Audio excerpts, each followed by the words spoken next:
Jumping and the cotton is high. Your daddy's rich and your mother's good looking, yeah.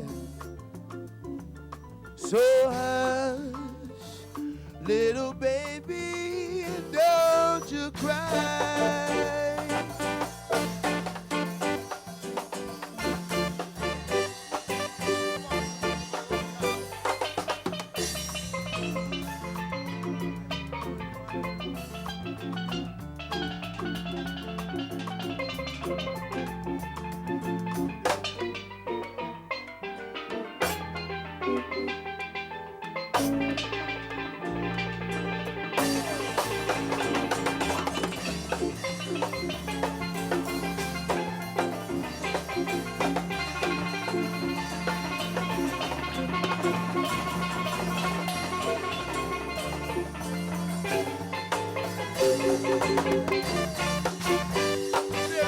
Listen. One of these mornings, I said one of these mornings, you're gonna rise up singing. You're gonna spread your wings and take to the sky. Daddy's rich, your mother's good looking. So hush, little baby, don't you cry.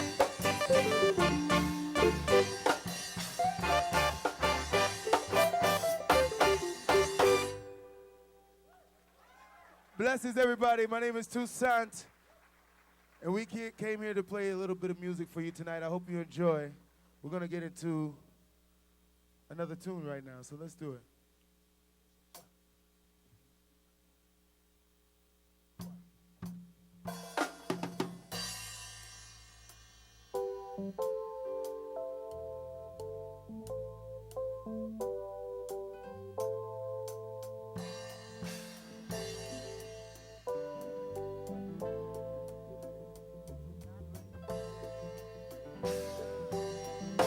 Ain't no sunshine when she's gone. It's not warm when she's away. Ain't no sunshine when she's gone. This house ain't no home anytime she goes. Wonder this time where she's gone. Wonder if she's gonna stay. Ain't no sunshine when she's gone. I won't say no home anytime she goes, she goes, she goes away. And I know, no,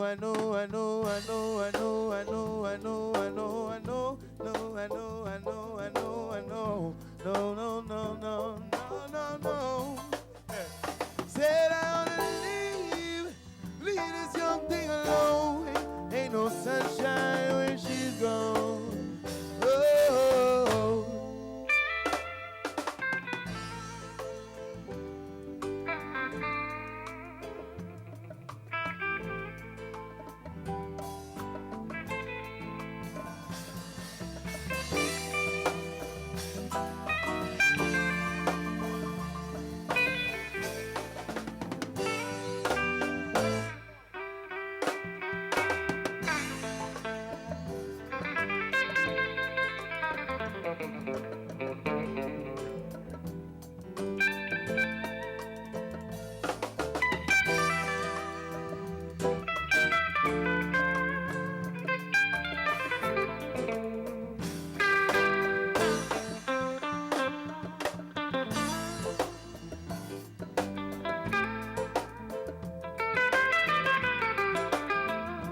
she's gone.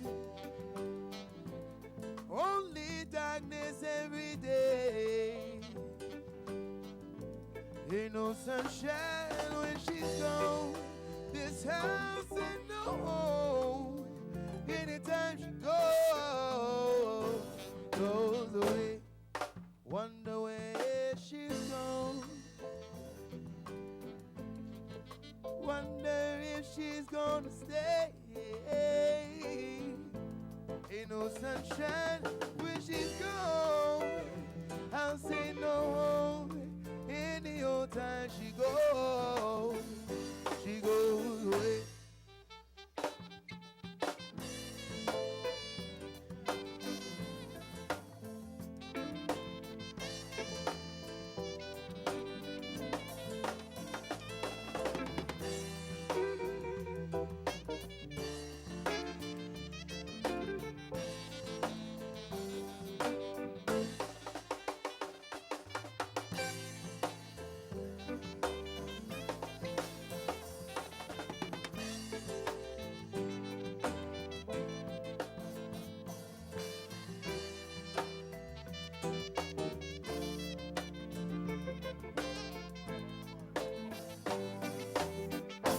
Ain't no sunshine when she's gone. Only dark clouds every day. Said ain't no sunshine when she's gone. I won't say no. Anytime she goes away. Anytime she goes away. Anytime she goes away. Anytime she goes away. Anytime she goes away.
Watch her as she passes by. Oh, and I say to myself, such a lucky guy. Oh yeah, to have a girl like her, truly a dream come true. Out of all the fellas in the world, she belongs to you, yeah. But it was just my imagination, once again, running away with me. Oh yeah, yeah. It was just my imagination, running away with me. Listen. Soon we'll be married and raise a family. Oh yeah. Have a cozy little home in the country with 2 children, maybe 3. Let me tell you, I can visualize it all. This couldn't be a dream, for so real it seems, yeah. Oh, it was just my imagination, running away with me. Oh yeah, yeah. It was just my imagination running away with me. Come on, Jeff. Come on, Jeff.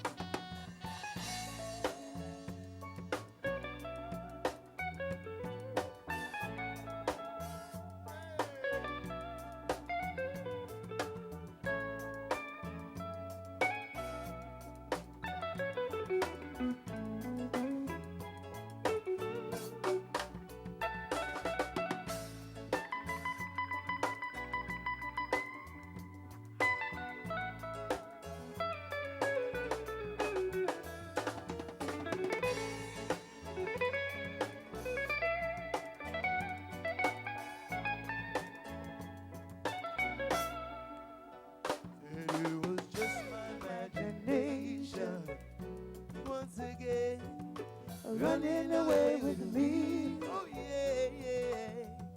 It was just my imagination running away with me. Listen, real low, listen. I know you wanna leave me, but I refuse to let you go. If I had to beg and plead for your sympathy, I don't mind, 'cause you mean that much to me. Ain't too proud to beg, sweet darling. Please don't leave me, girl, don't you go. Ain't too proud to plead, baby, baby. Please don't leave me, girl, don't you go. Now listen. Now I heard a crying man is half a man with no sense of pride. Now my friends can laugh, even this I can stand. I'll do anything to keep you by my side. Ain't too proud to beg, sweet darling. Don't you leave, don't you go. Ain't too proud to plead, baby, baby. Please don't leave me, girl, don't you go. Oh, oh, oh.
It was just my imagination.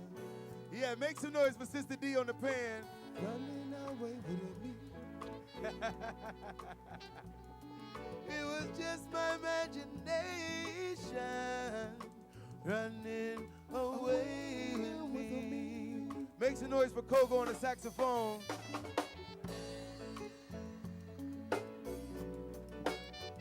My brother, man, Jeff Lockhart on the guitar. Make some noise, please. Just make some noise for the band. The band sounds sweet, right?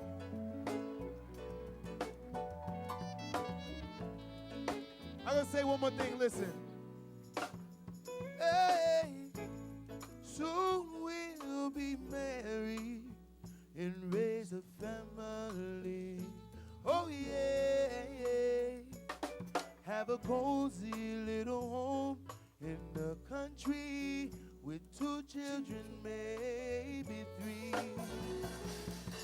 let me tell you,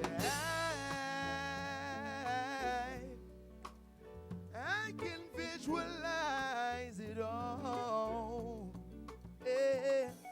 It couldn't be a dream for so real it seems, yeah. Oh, said it was just my imagination. Once again, running away with me. Oh yeah, yeah. It was just my imagination running away with me. Oh yeah, just my imagination. Once again, yeah, yeah. Running away with me. Just my imagination. Running away with me.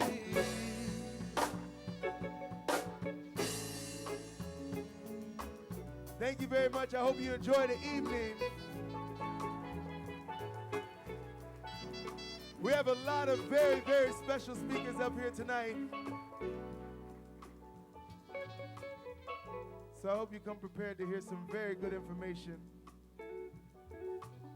We're going to come back occasionally and give you a couple vibes here and there. So strap in, get relaxed. You know, if you're feeling all right, make some noise, people. I know you can do better than that. Make some noise,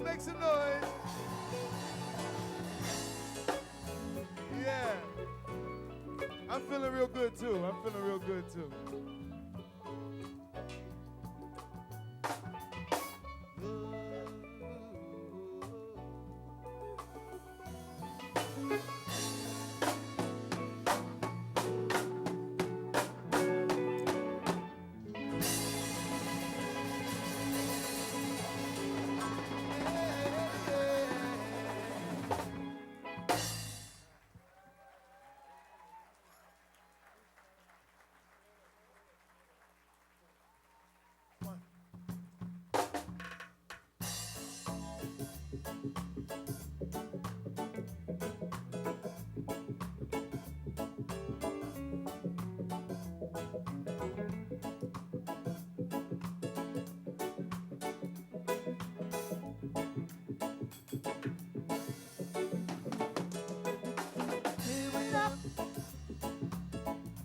Little darling, steer it up. Come on, baby, yeah. Come on and steer it up, yeah. Little darling, steer it up, yeah. It's been a long, long time since I had you on my mind.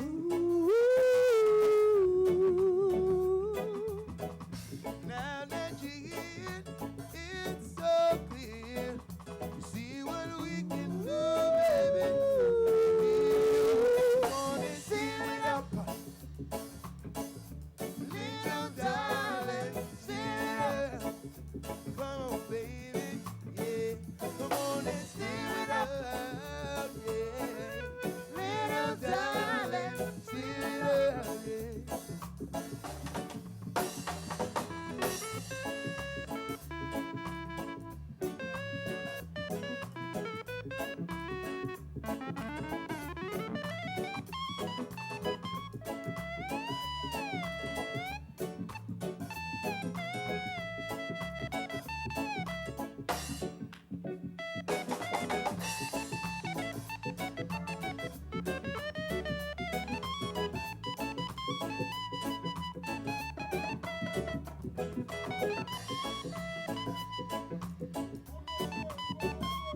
the fire.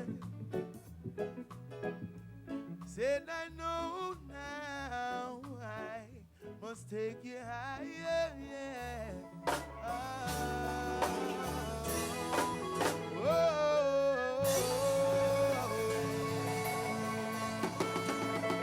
Thank you very much. Enjoy the rest of the night. Blessings, y'all. Let's give it up for Toussaint. Let him hear it. All right, folks, welcome to the Saturday night keynote rally at NCMR. So glad to see you out here for another night. I'm Craig Aaron. I'm the new president and CEO of Free Press. Appreciate that. Glad you're all here. I have one very simple job tonight, and that is to introduce you to one very funny man. His commentary on race and politics has been featured on MSNBC, CNN, Salon, Jack and Jill Politics, Alternate Daily Kos, and more. He is the creator and host of the critically acclaimed web series This Week in Blackness and the live podcast Blacking It Up. If you are not following him on Twitter right now, I'm going to give you a minute. It's at Elon James. And if you're not following him, you should just close your Twitter account. So go ahead and do that. And up here in 1 second will be the very talented Elon James White. Please welcome him.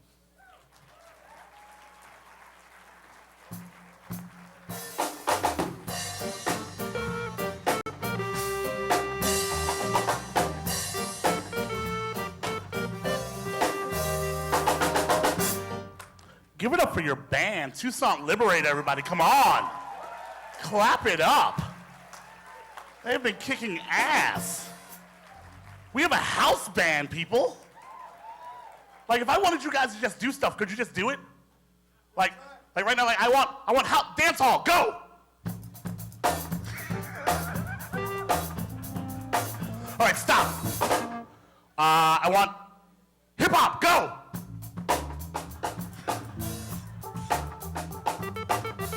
Stop. Beethoven's Fifth Symphony. Go!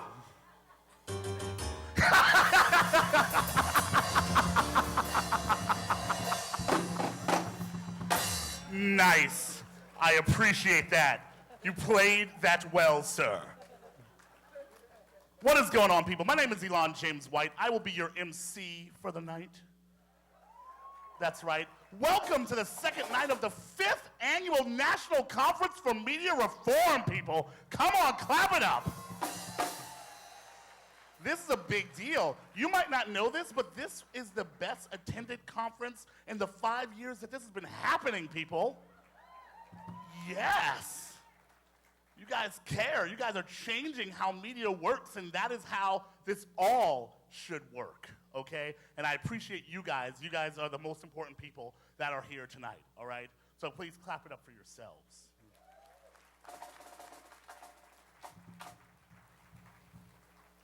Now, tonight is jam-packed. It's a jam-packed show, okay? This is not one of those small, jam-packed, okay? So yes, ma'am, yes, thank you.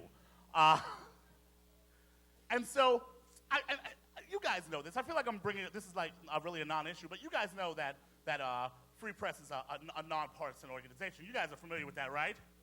So flat out, where are my conservatives at, huh? Conservatives, give it up. Conservatives? Wow, did you just play the evil theme from Darth Vader? The band is rigged, guys. Well, I have a question. Where are my progressives at? Excellent. I needed to know that before I continued. And I should also point out that the views of the MC does not represent the views of the organization. And when I say that, I say this all to say, seriously, Republicans? The fuck? Really, guys? You almost shut down the government over uteruses? Really? Really? That was your plan? Like, that's what you thought was the best idea? And clean air.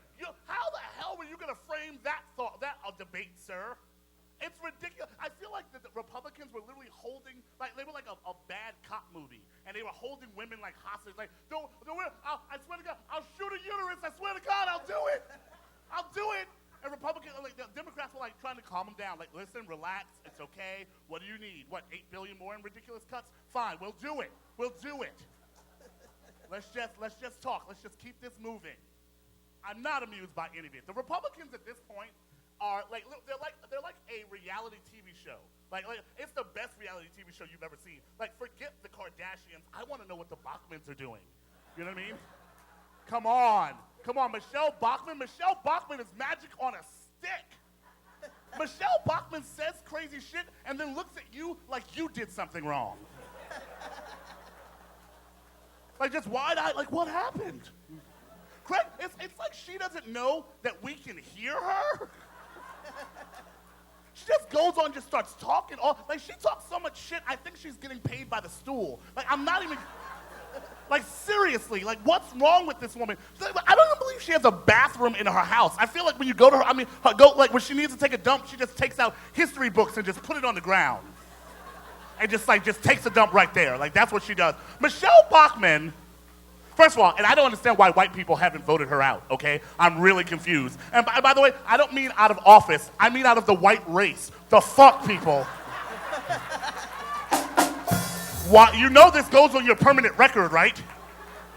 I swear to God, every time she talks, I just turn on my TV, I turn to my white girlfriend and go, ha ha ha ha ha ha! This is ridiculous. And she's like, listen, one person doesn't represent our entire race. I'm like, hello, I've been paying attention to media for the past 100 years. And yes, it does. I'm black. If one of us do it, everybody did it. The band is like, yes.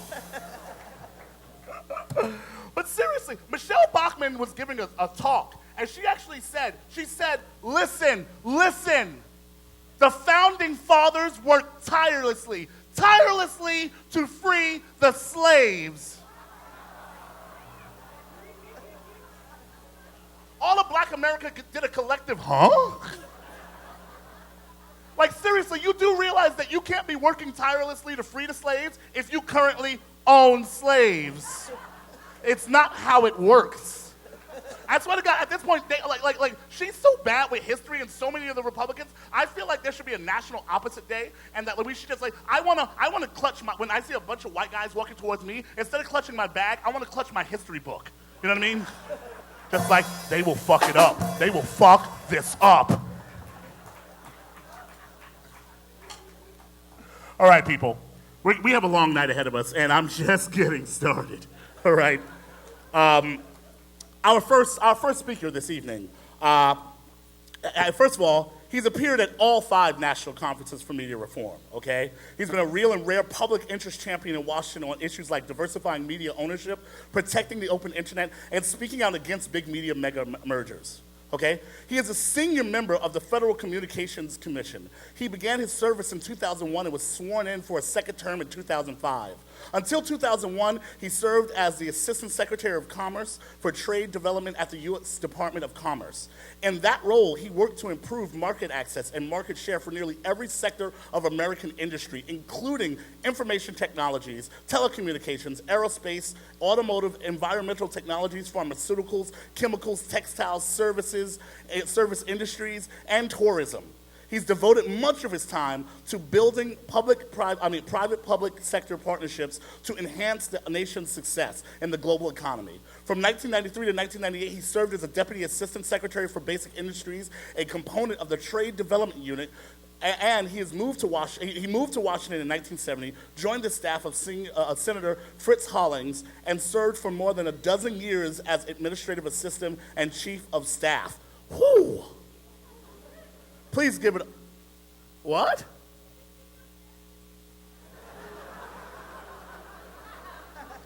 I will come for you.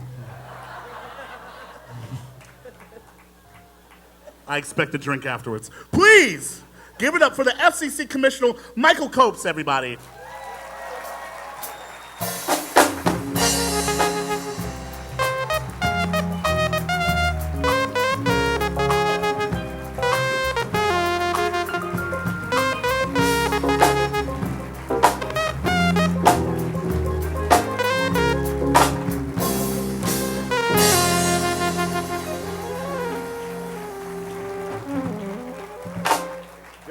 to all, and welcome to a glorious evening. And we thank our musicians, and we thank Elon not just for that rousing introduction, but even more than that, for proving every day that media can inform even as media entertains. Thank you, Free Press, for making tonight happen. Thanks to Bob McChesney and John Nichols and Josh Silver for making Free Press happen in the first place.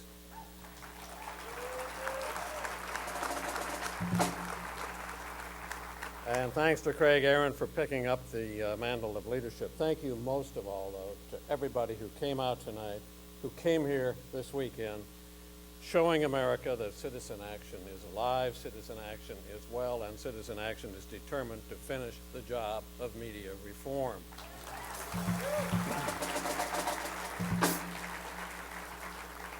I'm here because I am more worried than ever about the state of America's media and what it's doing to our country. We see investigative journalism on the endangered species list, hundreds of newsrooms shuttered, reporters fired by the thousands, walking the street looking for a job rather than looking for a story. And it didn't start with the internet, because the process of media being hijacked by the profit at all cost gang has been going on for decades. For the consolidated owners of radio and television, the license to broadcast became a license to despoil. Visions of sugar plums danced in their heads, spectrum that belonged, they decided, to them rather than to we, the people. And I don't indict all broadcasters in saying this because some manage to hold the speculators at bay, but it's harder than ever for even the best in media and the best in journalism to succeed in a world dominated by those who are in it for the quick buck and who are often not even traditional broadcasters. Their stations run by hedge funds and banking trusts and private equity firms. Yes, the very same folks who brought media and journalism down are the very same folks who damn near brought the country down. You know, having hedge funds deliver the news is like delivering lettuce by the way of a rabbit, as my old boss, Senator Fritz Hollings, used to say. Left to their own devices, these absentee landlords put local and independent programming on a starvation diet, and they feed us instead monotonous, homogenized music and mindless infotainment that tries to masquerade as the news. The big money crowd keeps telling us media consolidation has run its course. I wonder if Comcast and AT&T just didn't get the message? Don't believe it for a second. The binge continues. And it's even more dangerous now. It's even more dangerous now because now they're after new media too, broadband and the internet, which we hoped would be the bulwark against more consolidation in radio and television and cable. So now it's visions of gated internet communities that dance in their heads. And to keep reformers at bay, they come up with the rallying cry of, don't regulate the internet. What they really mean, of course, is don't let anybody but us regulate the internet or control the internet. So regardless of whether a traditional media context or a new media context, the real question remains the same. Will we allow a few huge companies to control consumers' access to information? But without a vastly increased public outcry,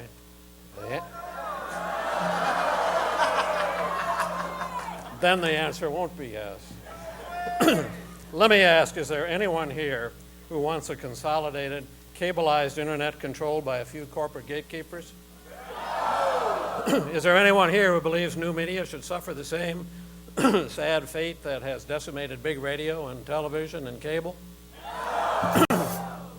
Is there anyone here who believes that our civic dialogue, that precious and essential conversation that we have with ourselves to keep democracy moving, is there anybody here who can believe that that can survive any more of this reckless folly?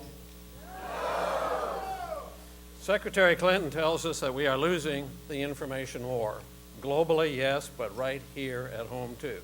And she was right on when she said that.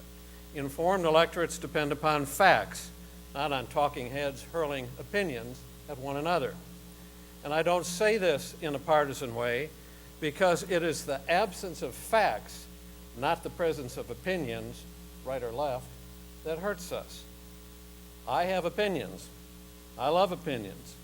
But as Senator Daniel Patrick Moynihan once remarked, while we are each entitled to our own opinions, we are not each entitled to our own set of facts. And that's where the problem is.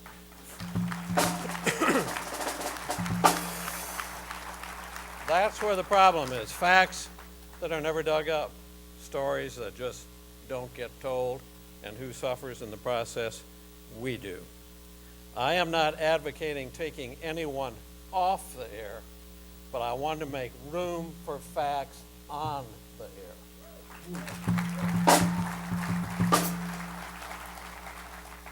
What we are dealing with here is a bad case of big media substance abuse, and they just can't break the habit. These folks have no intention, even as the economy improves, of reopening shuttered newsrooms or rehiring laid-off reporters. They might even fire more just to prove to Wall Street that the bottom line still rules. There's another reason broadcast journalism, from which so much of our news comes, even the news that we all read on the internet, another reason it's on the ropes. It's an FCC, a Federal Communications Commission, that for more than 20 of the last 30 years aided and abetted the gutting of journalism, blessing and encouraging all the consolidation that has taken place, and eliminating all of the public interest guidelines that once we had. During my first 8 years at the FCC, you and I had to fight every step of the way against proposed rules to benefit the special interests. We fought some great holding actions, and we warded off some unbelievably crazy ideas. But the tide still ran in big media's favor. Mergers and acquisitions still flourished while the public interest went on life support. And you and I knew all along, I think, that the realization of our dreams waited on a new era of reform in Washington. And then the new era came, and we all just knew that media reform was right around the corner. 27 months later, we're still waiting. We're waiting for media reform. We're waiting for even a down payment on media reform, like an honest-to-God broadcast license renewal process to replace the utterly ludicrous no questions asked regime that we now have in place.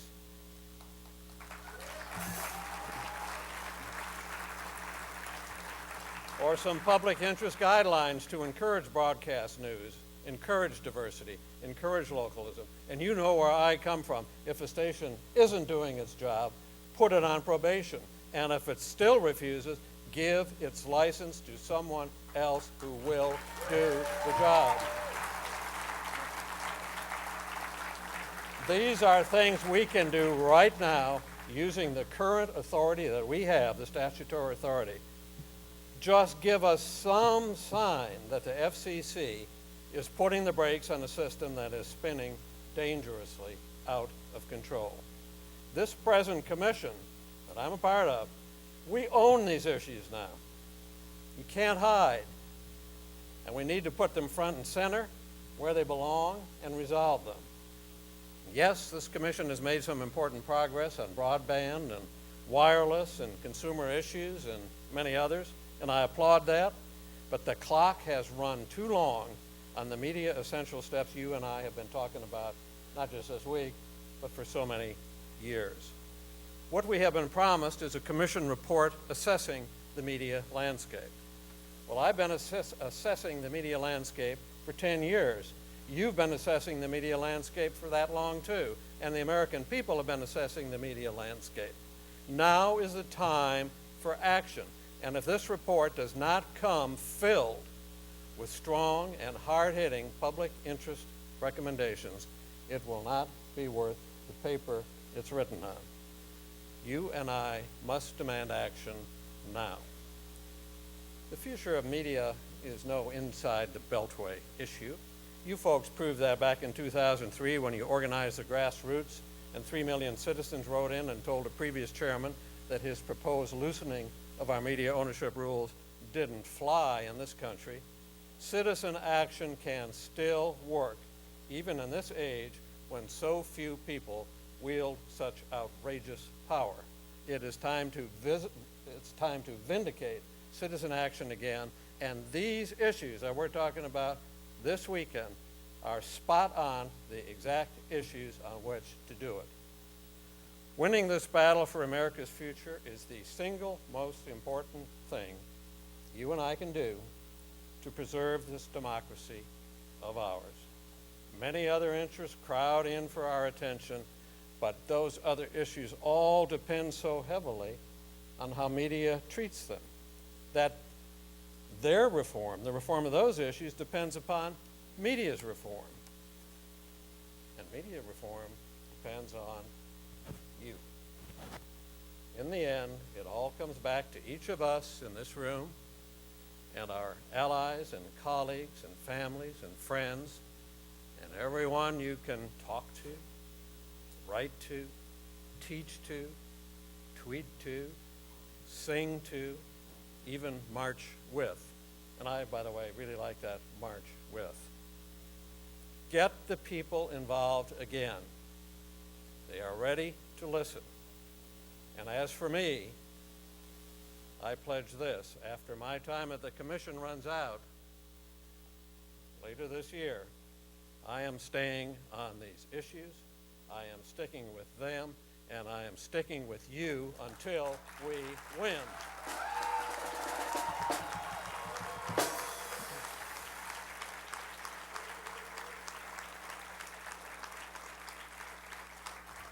And after that, we'll celebrate. But you know, these 10 years, it's been your voices more than anyone's that ring true in my ear. It's been your passion, your vision that gives direction to my work. And it's been your belief in media of, by, and for the American people that makes me know this must be done, this can be done, this will be done. Thank you very much.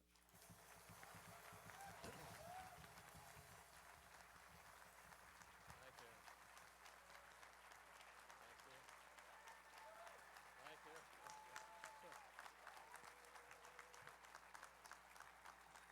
I've got one more thing I need to do. Now I get to make an introduction. And we've been so honored here this weekend, so fortunate to have several members of the Congress with us during one of the busiest weekends in the history of Washington, D.C. Nancy Pelosi was here yesterday. She shared her vision, her support, her hopes with us. The great Congressman Mike Doyle from Pennsylvania is here. We owe him so much, and most recently for leading the way to passage of the Community Radio Act.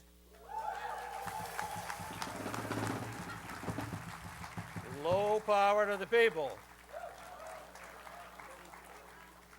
Next stop, full power to the people.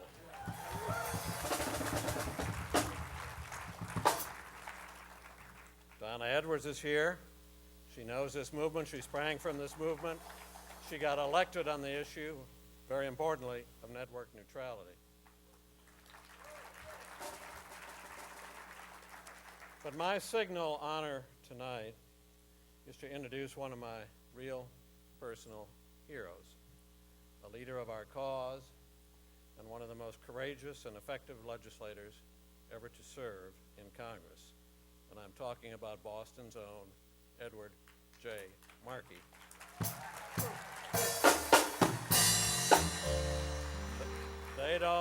They don't make them any better than Ed Markey, and they never have.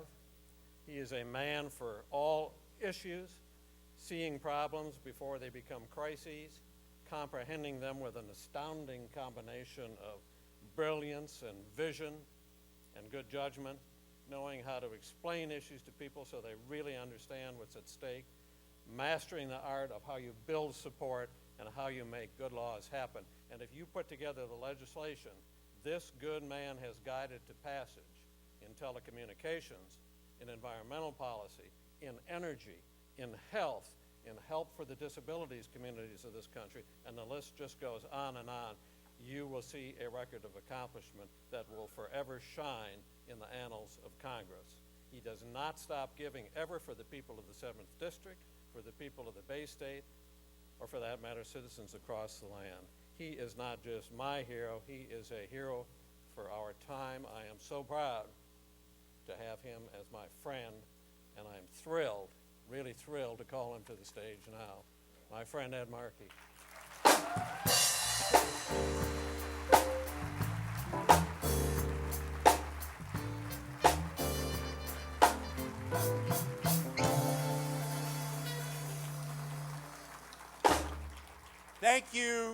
Thank you all. Thank you, Commissioner Michael Copps, for that very generous introduction. Michael Copps and I have a mutual admiration society. He is a colossus in the communications universe.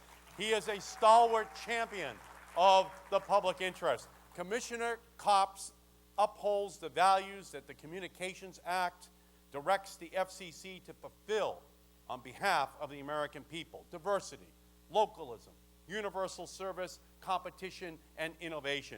He is a one-man public policy powerhouse for the public media, and when his term at the FCC concludes at the end of this year, Michael Copps will leave an enduring legacy of unmatched achievement, but he will still be a Copps on the beat for the public interest for the rest of his life.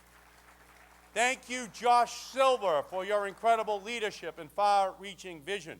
Congratulations and thank you to Craig Aaron for your new role in leading Free Press. I know you will continue to be a phenomenal force for building the movement for better media. And you do have the giants of the communications policy-making establishment down in Washington here with you tonight. Mike Doyle, the great congressman, along with Donna Edwards. Nancy Pelosi was here yesterday. All the biggest fans of net neutrality, keeping communications networks open. So it is so great to be a part of this amazing event. There are more media mavens per square inch here tonight than anywhere else in the United States of America ever. You can actually follow around the conference the same people you normally follow on Twitter. They're all right here. It is incredible. We have the greatest assemblage of writers, artists, community organizers, online activists, independent journalists, and media makers ever assembled, all of you here this evening. You tweet, you text, post, Skype, blog, and Facebook to make your voices heard every single day. And since they stopped that 75-year-old lady from digging in Tbilisi last week, your messages will get through even if they're in Armenia, Azerbaijan, or Georgia. The internet is back up. So now, more than ever, it is so vital that your messages do get through to the policymakers on Capitol Hill. And why do Republicans in Congress need to hear from you today? Well, on Wednesday, this week, they brought to the House floor a bill to repeal the Environmental Protection Agency's authority to regulate greenhouse gases. Then yesterday, they passed a resolution to repeal the FCC's ability to ensure the openness of the internet. So as time ticked down on Friday afternoon, the Republicans in Congress were trying to shut down the internet and the federal government simultaneously. They didn't shut down the government, and we're about to make sure that they don't shut down the internet either. We are going to organize, mobilize, and get energized to fend off these assaults.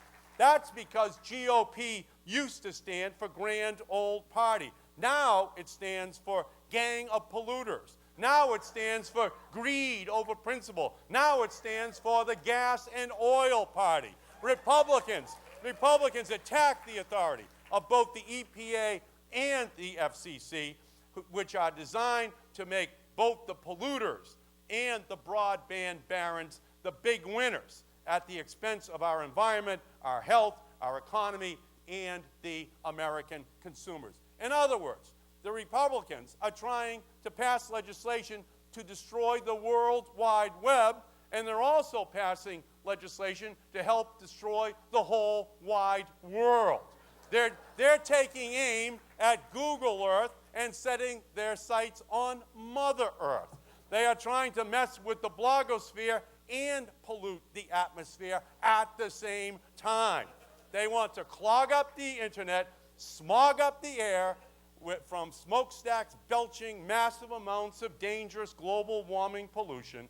Preserving the open internet and protecting our environment and human health should be our priority. Instead, these two evil legislative twins would pull us in opposite direction. But remember, Congress is a stimulus response institution, and there's nothing more stimulating to a member of Congress than a deluge of millions of digital feedback, from the net roots of the United States of America.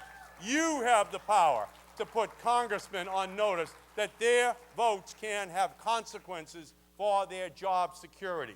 Don't let anyone tell you otherwise. Congress cares when you click.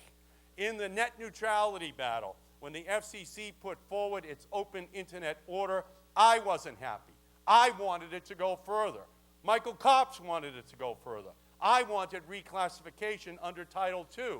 But regardless of how we viewed the FCC's order, we can all agree that the internet needs to be open, a level playing field for anyone that can't be controlled by a central authority, whether it is a corporation or a country's totalitarian regime.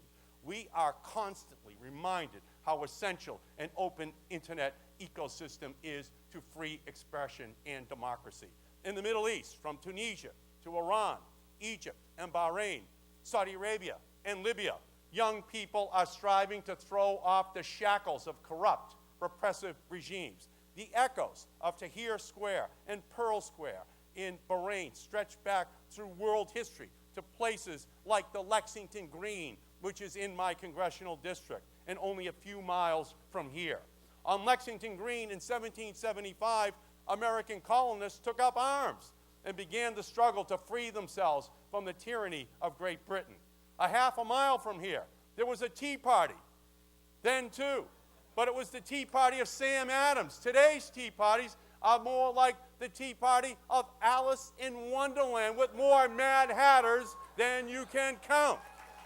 The internet is a modern-day musket in the uprisings surging through the Middle East. These modern-day patriots are using digital tools in order to ensure that freedom is a fundamental right of every human being. Social media is the enabler, but these are not Facebook revolutions. The movements sweeping across the Middle East and the Midwest in our own country are about people and by people using the latest tools and leveraging the power of the network. The ubiquity of mobile phones, which are really PCs in the pocket of the protesters, are the means of transmitting the scenes that grab the world's attention. None of the wizardry of wireless devices, applications, and services would have happened without the Telecommunications Act of 1996, which I was proud to be the author of. But today, we have to remain vigilant to ensure that we don't permit the return of the type of consolidation that would undercut our leading position in the world. AT&T and T-Mobile recently announced their plan to merge, a merger that would reduce the number of major national wireless firms from 4 down to 3. In the early 1990s, American ingenuity and innovation were held back by a sluggish analog cellular duopoly. In every market across the nation, we had 2 cellular providers. They were analog and charged 50 cents a minute. Working for several years, I was able to move through a bill which moved over $200 megahertz of spectrum that created the third, fourth, fifth, and sixth licenses. They went digital. The price dropped to under 10 cents a minute. We moved from black rotary dial phones to BlackBerries, and we had a revolution going on in the hands of every person and every street in our country. And what does the duopoly say today? Don't regulate. We have plenty of competition. Well, I don't need to know what is going to go on if we go from 5 to 4 to 3 to 2. We go back to 20 years ago, which is where we all started, when we were trying to get more companies, more spectrum, more capacity out there so that people could communicate. So this is our big challenge, that we don't go into a way back machine. We're doing the same thing on the debate on public radio, on public television. They believe it is a grievous threat to our republic if NPR and public television exist. Last time it happened, 5 years ago, I brought in the greatest threat to them, Clifford the Big Red Dog, for a press conference. And we were able to scare them off. But the Tea Party has come back again. You know, Mark Twain used to say that history doesn't repeat itself, but it does tend to rhyme. So I told you in Memphis 4 years ago, they were coming back again for these institutions. And so what we have to do, using WGBH and WBUR here in Boston and all of those public stations across the country, that we are going to beat back the Republican efforts to kill CPB and NPR. And it starts here in Boston. And just as we are pushing the Republican Party to keep its hands off of Arthur and his friends, we are going to make sure that no one touches public access television and low-power radio. In this area, we have a high-powered message. Keep your hands off. We are going to make sure that the children's television rules stay on the books and stay strong so that the children of our country receive the highest quality programming. And we're going to make sure that we give the same kind of access to the blind and the deaf and blind. And I was able to pass legislation signed by the President in October in the White House that is going to create now not wheelchair accessibility, but a guaranteed on-ramp to the internet for every deaf and blind person in our country so that they can be part of our revolution, so they have full access to all of this information. We have to move from Braille to broadcast, from broadband to the BlackBerry. That is our responsibility, so that we have all of those citizens as well who are part of this revolution. Our challenge is to shape the media for the public and not the publicly traded company, to build a mass movement for better media, to inform and to enlighten now and into the future. It will be a great challenge. In Washington, there are legions of lobbyists for every congressman. There are communications colossi who want to warp the World Wide Web into their image. Only you stand between the web as we know it and the web as they want it to be. The other side is pouring hundreds of millions of dollars into the battle, especially now that they have been given a free hand by a majority of the Supreme Court. Well, they may have citizens united, but we have netizens united, and we are going to win this fight. The bloggers of America must unite. We have nothing to lose but our net neutrality if we do not fight. The voices of American people must be heard. We have made sure that testifying next to the CEOs at a congressional hearing will have someone that you choose to testify before these congressional hearings, so your voices are heard as well. You must select the witnesses to be heard at these hearings, because on every single issue that will be debated, there is one thing that separates you from your opponents. You are right and they are wrong, ladies and gentlemen.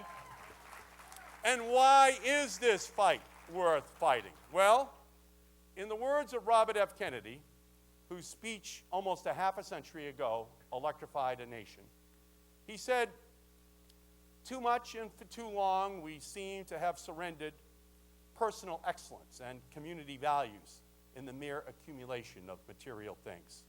Our gross domestic product now is over $800 billion a year. But the gross domestic product counts air pollution and cigarette advertising and ambulances to clear our highways of carnage. It counts special locks for our doors and the jails for the people who break them. It counts the destruction of the redwood and the loss of our natural wonder in chaotic sprawl.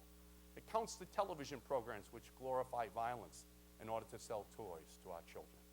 Yet the gross national product does not allow for the health of our children, the quality of their education, or the joy of their play. It measures neither the wit nor our courage, neither our wisdom nor our learning, neither our compassion nor our devotion to our country. It measures everything, in short, except that which makes life worthwhile. And it can tell us everything about America, except why we are proud to be Americans. A broadcast license, a website can animate and it can teach. Communications can enable and ennoble, or it can degrade and debase. That is why this conference is so important. It's sparking a wave of grassroots activism across the planet, a wave of digital democracy, a wave of energy sweeping across cyberspace. You are the energy behind this wave. I thank you, bloggers, for sending the message loud and clear. Hands off the internet. And we are going to tell them, hands off of Medicare, hands off of Medicaid, hands off of Planned Parenthood, hands off of Social Security, hands off of the EPA, hands off of the wind and solar revolution, hands off of the internet. This is the time, this is the place. You are the people. I will be your partner in this fight in order to reclaim America for the people across this country. Thank you all, for everything you do for this cause.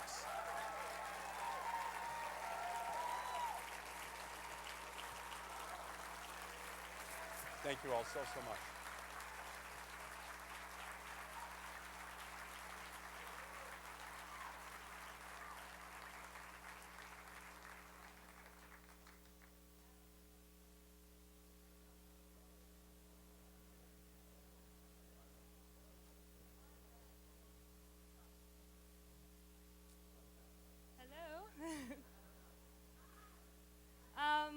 My name is Hannah Werku. I live in Minneapolis, and I am a student at the University of Minnesota Twin Cities. Woo! Yeah. I'm here because, well, I'm a media activist because I do believe at a core level that one of the greatest powers that we all have, you, me, is our voices, right?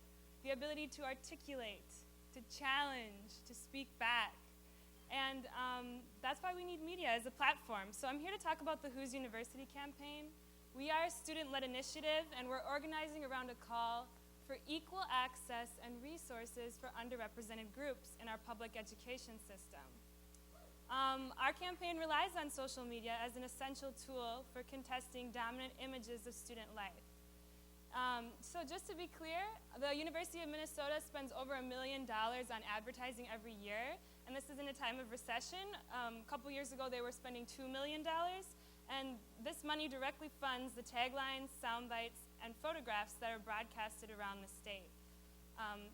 In particular, students of color are used as key marketing tools in this process. They become part of superficial images of diversity and excellence in higher education. The smiling faces of students holding test tubes or building robots point to the broader values and vision of this institution. This is why the University of Minnesota Twin Cities invests so much in these images, both rhetorically and materially. So that gets me to the Who's University stuff. The Who's University campaign is running our own alternative propaganda. We use a combination of guerrilla-style interviews and direct parody of university ads and messaging. To see samples of our work, find us on Facebook at Who's University Film Project. We're also on Twitter at Who's You. Our latest video was circulated not only among students and faculty at the U of M, but also in high schools around the Twin Cities. And now we're hearing that administrators at our own institution have been watching the clips as well, because now they have to listen. We're telling our own stories about what is going on and who is affected, and even though we don't have an actual advertising budget, we do have passionate voices and the real-life experience of what policy ideals look like on the ground. So, whose university is centered around 3 core questions about our education system. Who has access, who is supported, and whose knowledge is valued? I think these are the same 3 questions we should be asking more broadly about all institutions and infrastructure in the public sector. We need to ask these questions about anything we consider as a common good, and this includes the internet. So the questions again are, who has access, who is supported, and whose knowledge is valued? We need a free, fair, and open internet to continue our work. This means we should demand not only access to technology and platforms, but also the support of education and resources to be able to employ this platform effectively. We also need to place new value on the voices and knowledge contained in internet content, right? That's what our whole campaign is about, okay? Find us on Facebook and see. These are students, undergrad students, a lot of them students of color, low-income students, who are using the internet as a voice to speak back to the University of Minnesota. This is a school with over 60,000 students. So I think that's it, pretty much. I think that's it. Find us. Whose university?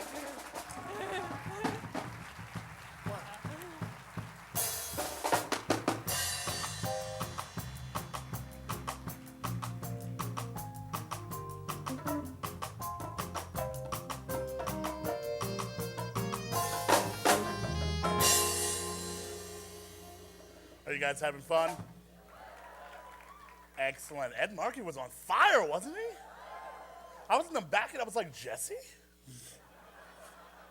I didn't even know what was happening. He's like, and the tea party should be in Alice in Wonderland. And I was, whoa. I was not prepared for that. All right, people, let's go to your next speaker tonight. She's the executive producer and co-host of Democracy Now!, a national daily independent award-winning news program airing on more than 900 TV and radio stations in North America. And she is the author of 4 New York bestsellers, including her most recent, Breaking the Sound Barrier. Please give it up for Amy Goodman, everyone.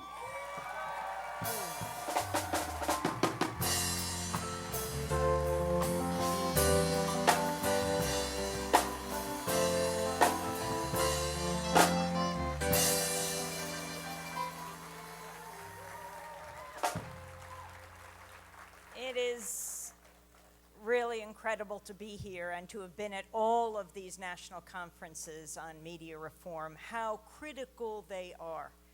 Because the media can be the greatest force for peace in the world. Independent media can be. A media that's not brought to us by the weapons manufacturers when we deal with war, not brought to us by the insurance companies and big pharma when we cover the healthcare debate, not brought to us by the oil, gas, coal, or nuclear industries when we're dealing with global warming. From global warming to global warring, we need an independent media in this country that is vibrant, that is linking together the low-power FM movement, the public access TV movement in this country, NPR, Pacifica, PBS, as well as the independent satellite networks, like, well, the network that has been broadcasting this entire conference, Free Speech TV, that we are so proud to be broadcast on channel 9415, on Dish Network, channel 348 on DirecTV, as well as Link TV as well on both networks. We need independent media. It is absolutely critical. I have just flown in this week from Minneapolis. I was there along with my Democracy Now! Colleagues, Nicole Salazar and Sharif Abdel-Qaddous, who did such an incredible job covering the uprising in Egypt. But we were there for another reason. We were being deposed by police attorneys because we have sued the Twin Cities police and the federal authorities for our arrests at the Republican convention. It happened on September 1st, on Labor Day, 2008. It was a beautiful blue sky morning, the first day of the Republican convention, and we were out doing our jobs, like so many reporters that day. The first event of the day was a mass anti-war protest led by soldiers who had served in Iraq and Afghanistan, and those who were refusing to go, some in full uniform at great risk, leading thousands of civilians from St. Paul City Hall to the Excel Center, saying no to war. I then went to the convention center for the convention to begin, and my colleagues Sharif and Nicole went back to St. Paul Neighborhood Network, SPNN, where we were broadcasting for the week our 2-hour daily specials to begin to digitize the tape and do the work of the day. And they heard a commotion outside, and they did what they were there to do. They did their jobs. Nicole picked up her camera, Sharif took the microphone, and they raced outside.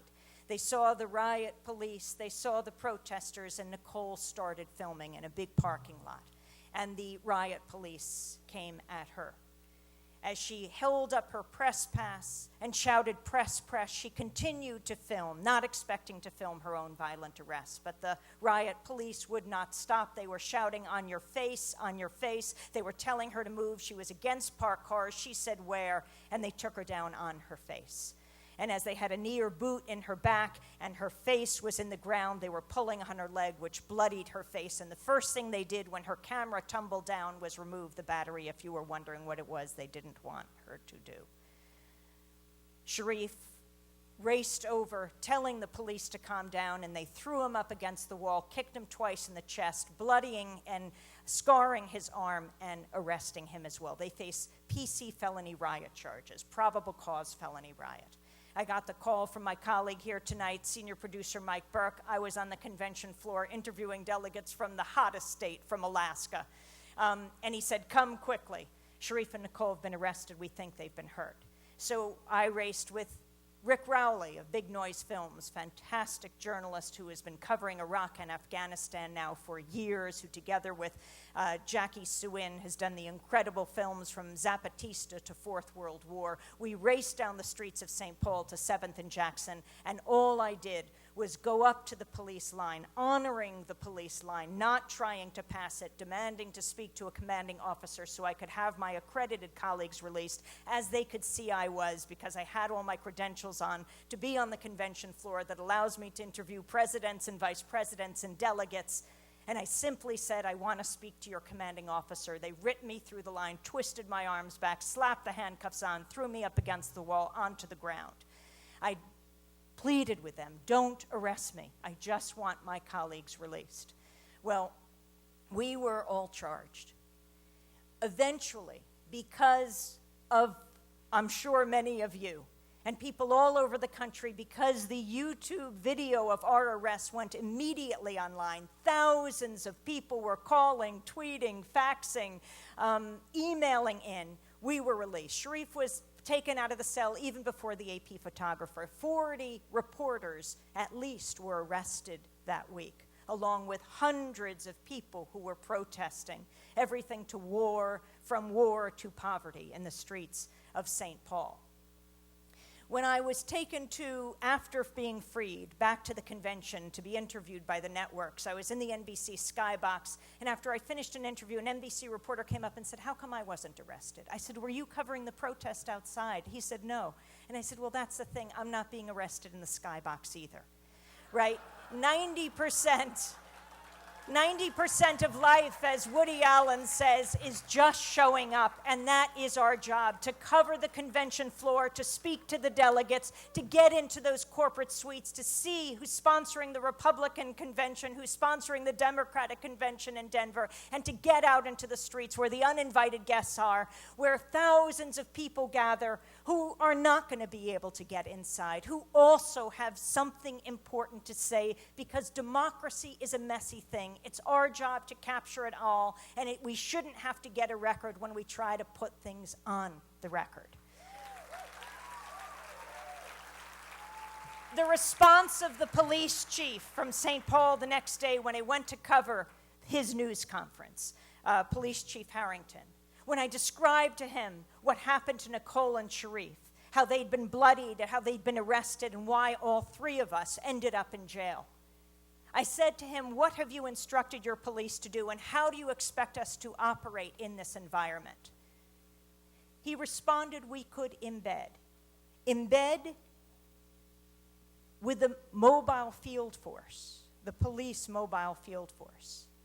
Is this what reporting has come to in this country? Are they using the model of how reporters embed themselves in the front lines of troops in Iraq and Afghanistan as the model for how we should cover American cities, politics, celebrations of democracy like conventions are supposed to be?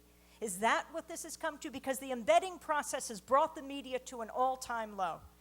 If you look at what happens when you're embedded in the front lines of troops, you're sleeping with the soldiers, you're eating with the soldiers, your life is in their hands. How do you expect you're going to cover the war?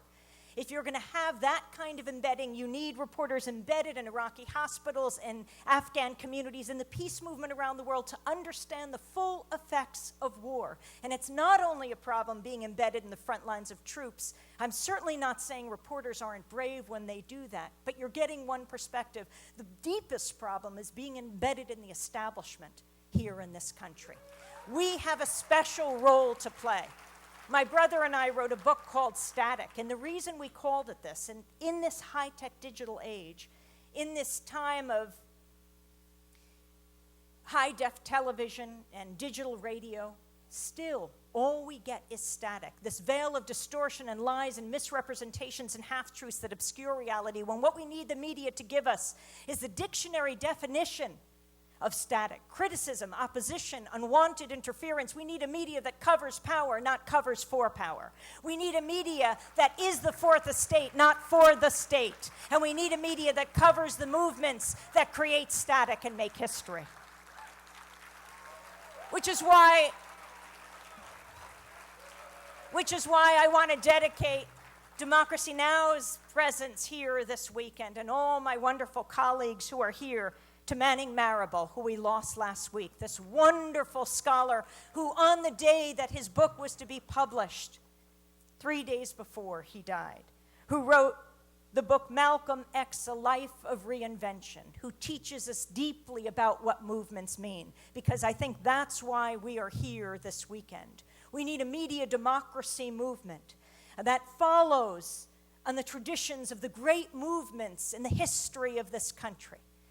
He tells the story of A. Philip Randolph, the greatest organizer of the 20th century, who organized the 1963 March on Washington, who organized the Brotherhood of Sleeping Car Porters, who was brought to meet with FDR by Eleanor Roosevelt, and who, when he described the condition of black people in this country, the condition of working people in this country, FDR responded to him, I don't disagree with anything you've said, but you've got to make me do it.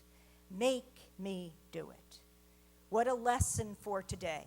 As we move into the next election in 2012, as we gather here on Friday and learn that the House passed a resolution that says they will not support net neutrality as 3,000 people gather here in Boston. As we see an FCC that unfortunately has not followed through on Obama's promise and the FCC chair's promise to stand with net neutrality, to reinforce it. Well, I think we have to remember what FDR told A. Philip Randolph. In fact, it's something that President Obama, when he was running for president, said to a questioner when he was in the backyard of a New Jersey home answering questions of people who might support him. And someone asked him about the Middle East, and they said, what are you going to do about it? And he told the A. Philip Randolph story and repeated what FDR said, make me do it. Make me do it. Your job here, leaving this weekend, is really answering that challenge of how you think the media should be able to operate in this country, of what it means to build independent media, to build an internet that is open and free for all. It's the answer to corporate globalization, grassroots globalization all over the world. We see the importance of that free and open internet when universally Mubarak was condemned for hitting the kill switch on the cell phones and the internet in Egypt, which is, well, reminding me how important it was that we had independent media on the ground. Sharif Abdel-Qaddous, you couldn't have had finer, more eloquent reporting, bringing you this extremely personal yet epic, historic struggle of the people in the streets in Egypt, from Sharif's incredible perspective as a son of Egypt himself. As he landed in Egypt, coming from New York, from Democracy Now!, he figured out a way to get around the internet shutdown. And he tweeted out, no matter what happens here in Egypt, this will never be Mubarak's Egypt again. Yes, Sharif became one of the top tweeters in the world. We call it Trickle Up Journalism, being cited on CNN and Al Jazeera and MSNBC, all the networks, his reports, as the network anchors were reporting from their hotel rooms with lower thirds that said, reporting from an undisclosed location. Sharif was broadcasting from Tahrir and saying it proudly. And his reports, 20 and 25-minute reports that were sent through the internet by his fellow Egyptian-American, Hani Massoud, our videographer who was with him, who leaps tall buildings in a single bound, getting those 25-minute reports to Democracy Now! To broadcast to millions of people all over the world so you could hear people speaking for themselves. That's the power of independent media. Because when you hear young Mona Al-Saif, the activist, or Nawal Saadawi, the great 79-year-old Egyptian feminist, or Noha Radwan, the UC Davis professor, Egyptian-American, who raced home to be in Tahrir and was beaten by the thugs but went right back to Tahrir the next day. When you know their names, their stories, their families, you care. And it makes it much harder to target them. Whether we're talking about young Egyptian activists, older writers, or an aunt in Afghanistan, a child in Palestine, a grandmother in Israel. You say there must be another way. I see the media as a huge kitchen table that stretches across the globe, that we all sit around and debate and discuss the most important issues of the day, war and peace, life and death. Anything less than that is a disservice to the servicemen and women of this country who can't have these debates on military bases. They rely on us in civilian society to have the discussions that will determine whether they live or die, whether they're sent to kill or be killed. Anything less than that is a disservice to a democratic society.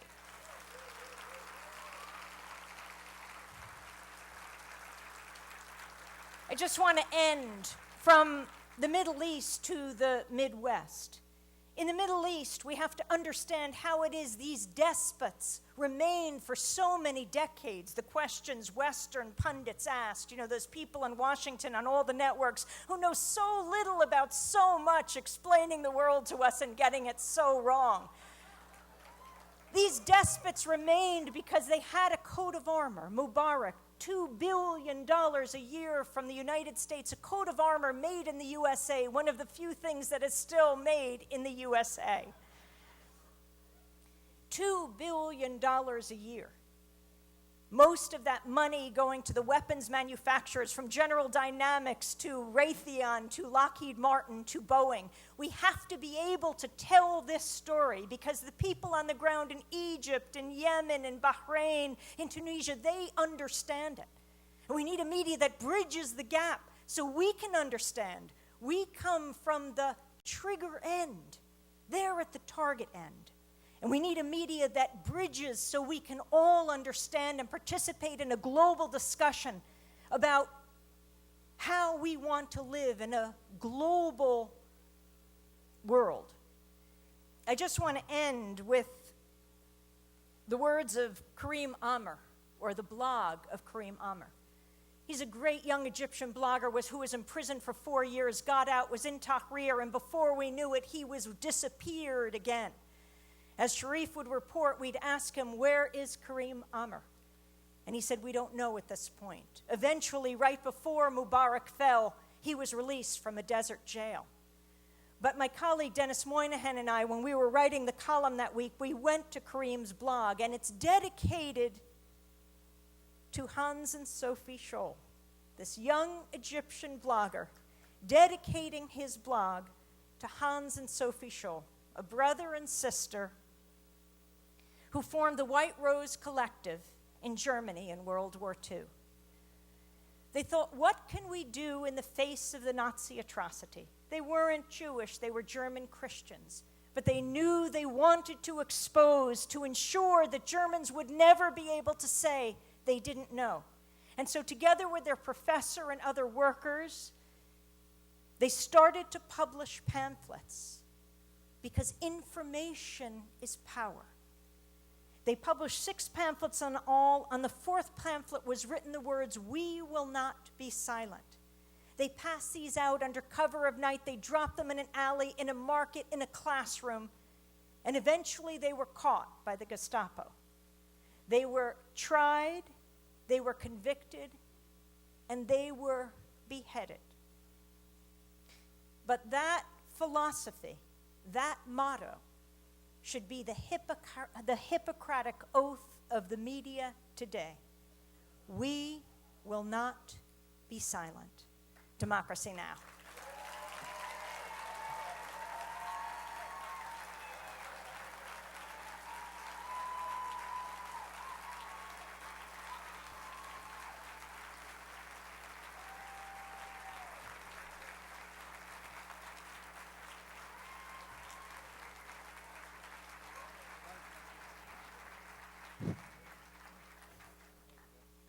Good evening.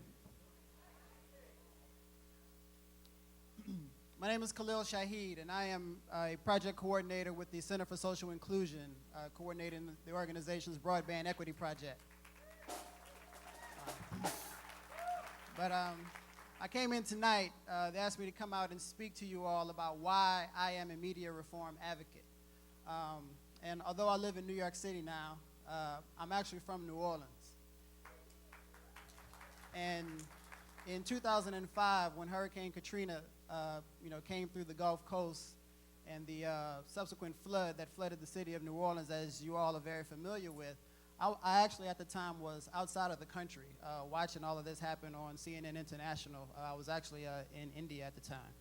And watching the way the media reported the aftermath of the storm, and the lies, the myths, the distortions about the killings, the beheadings, the shooting at the helicopters, and all of these things that were used to make us appear like savages in a savage wasteland, which just justified their neglect of our city as people starved, as people boiled to death in the heat on top of roofs all over the city. So at that moment, I realized, that I was a media reform advocate. And still to this day, there's so many stories that have yet to be told about, what happened post-Katrina, what's still happening post-Katrina. The same neglect that left those people on the rooftops, that left my families, my friends on those rooftops, that left them at the Superdome, that left them at the convention center, have left us in the darkness when it comes to the way, our post-Katrina reality was reported and still being reported. When they were giving benefits and giving incentives to invite, nurses and teachers from across the country, trying to attract new people to come into the city. At the same time, we had nurses and teachers who were being fired and let go from public health centers in New Orleans, from public schools in New Orleans, who are still unable to come home. And the media has yet to do an accounting of those people, where they are, how they are, what's happened to them, and the many, many others that are still displaced, after Katrina.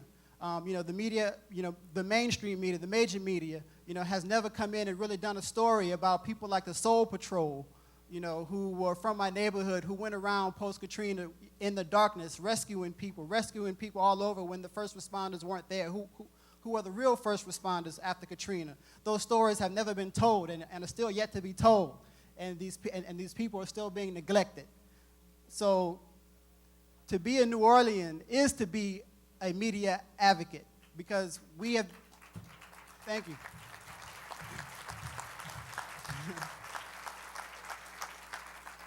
because we have so many stories yet to be told. And so while some people, are championing what's happening and waiting for Superman and all of these things, we're still waiting for our families to come home. And those stories have yet to be told. And so the reason why I am a media advocate is to really get to the heart of what's happening to my city, get to the heart of what's happening to our country, and to really explore and expose the myths, the lies, and the distortions that have been perpetrated on all of us that, really keep us from coming together, really keep us from being apart, really keep us from doing the work that we have to do, to move ourselves forward. And that's why I am a media advocate. Thank you.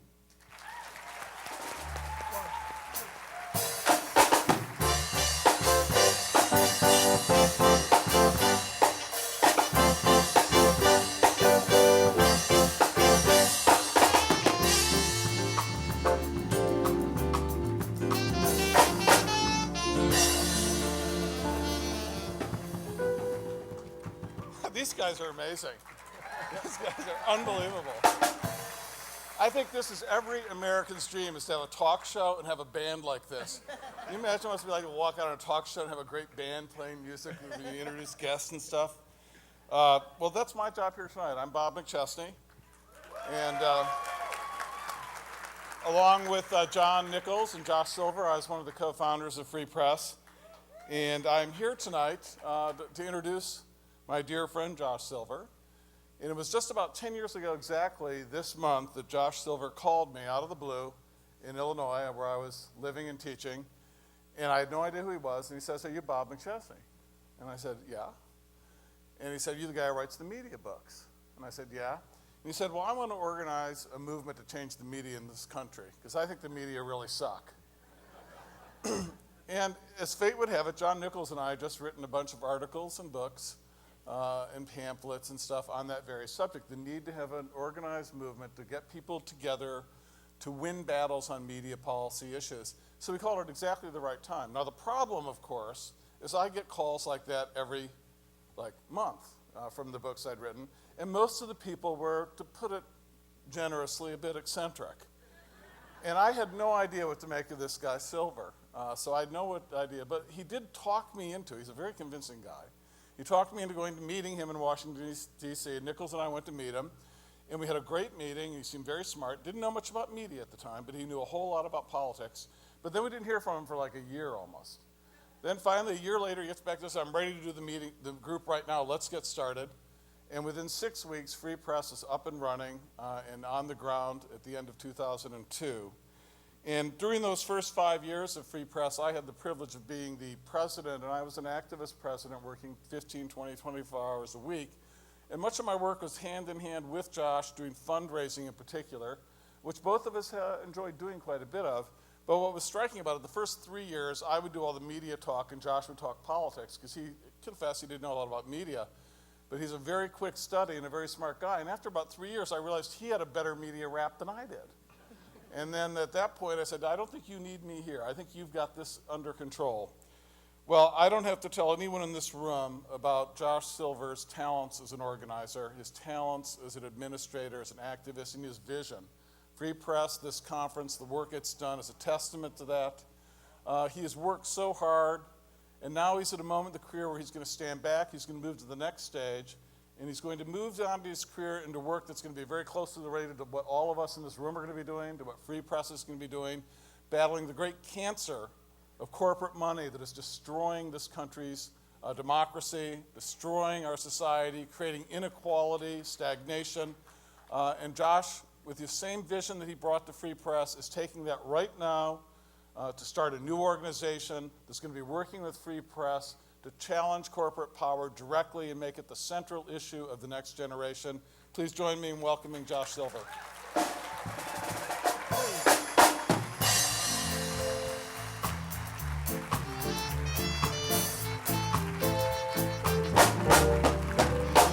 Thanks, guys.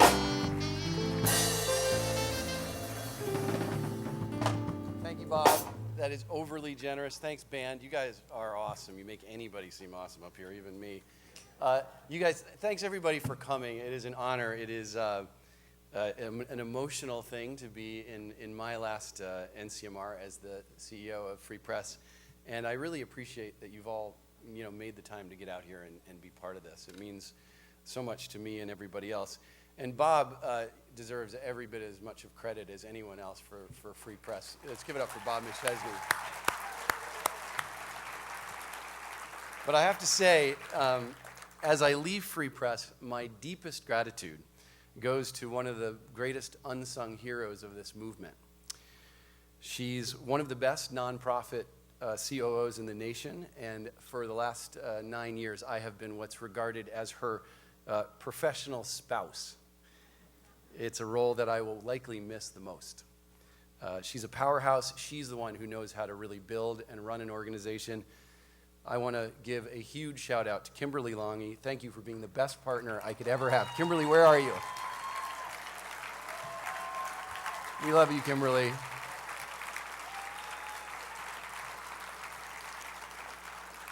This is quite a moment. Most of us have been here for a few days. We've been in a lot of panels. You've been talked at a lot, so I'm going to be brief tonight. I'm going to tell you a quick tale about two cities, or in this case, it's really about two issues. And they're the closest siblings in politics. McChesney kind of got my punchline a bit, but it's still, and therefore I'm going to add a few words about a hobbit. No, really, a hobbit. Now, Larry Lessig said it brilliantly last night. Larry is not the hobbit. He's the professor who talked about money and politics. But after 40 years of methodical and well-organized organizing and financing, the largest corporations and the wealthiest Americans have achieved near complete control of political discourse and policymaking in America. This is not just my opinion, it's a fact. Their maze of think tanks, PR groups, attack groups,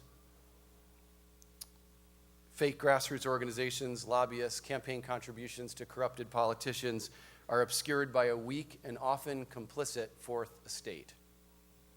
Together, these forces block meaningful progress on nearly every issue we care about, from the environment to education to economic and social justice.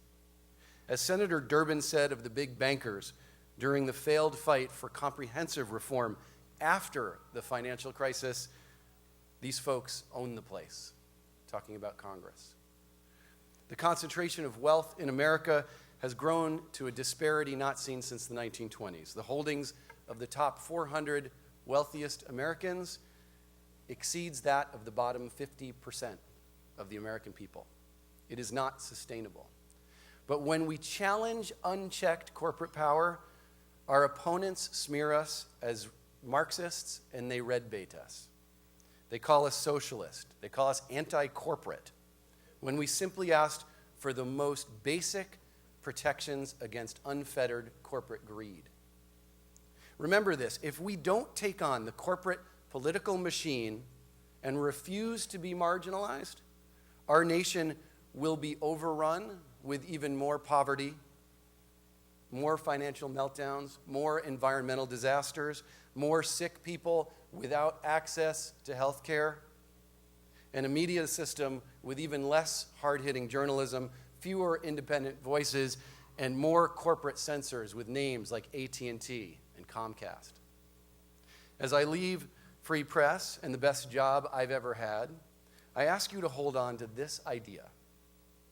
The political crisis we face is not about liberals versus conservatives. It is not about Democrats versus Republicans. It's about the largest corporations and the super rich manipulating public opinion and crafting laws that maximize their profits at the expense of a sustainable and informed society.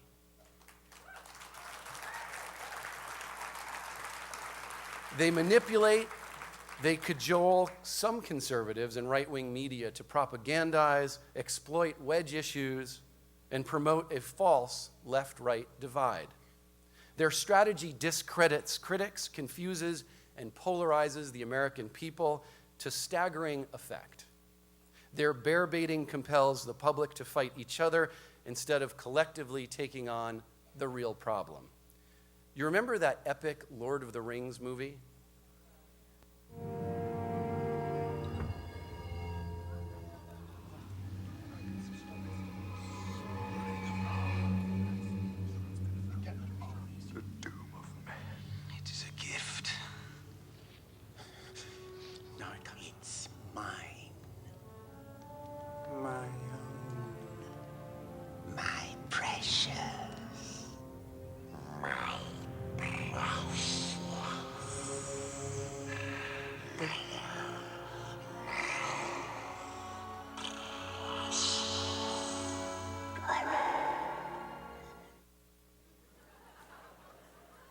is he doing? That ring had awesome power. It was compelling. With it, you could save or destroy the entire world. For corporate titans, with their puppets in Washington, fortunately, none of them here. Here tonight, we have the few heroes in Washington who give us cause for hope. These are the two rings that they must keep, that the corporate titans must keep. One is political money and the profound influence that it buys. The other is the media and the ability to ensure that propaganda continues to trump facts and that sensationalism trumps substance. These are the closest siblings in politics. These are the two issues that will determine whether our great democratic experiment lives or dies. These are the two rings that we must reclaim with the same courage and singular focus as a hobbit named Frodo. And we must do so knowing that so many ordinary people who call themselves liberal or conservative are facing the same adversary. Even if they don't always know it, we must be compassionate as we change hearts and minds. You are among a small but growing number of people who have the power to take back the ring. You have the power to overcome the rational cynicism that the current political moment elicits, with the humility and understanding that this struggle transcends generations, that we may have many years, perhaps decades, before we prevail in the never-ending fight between greed and justice. As Supreme Court Justice Louis Brandeis once said, most of the things worth doing in the world had been declared impossible before they were done. So I leave Free Press in the skillful hands of Craig Aaron and Kimberly Longy and a fantastic staff and board of directors. I will lead a new organization called the Democracy Fund. It will aggressively challenge corporate power in government across issues. I will help make that issue a major political force in America. The other side, it is the other side of the same coin that we have worked on together for the past decade.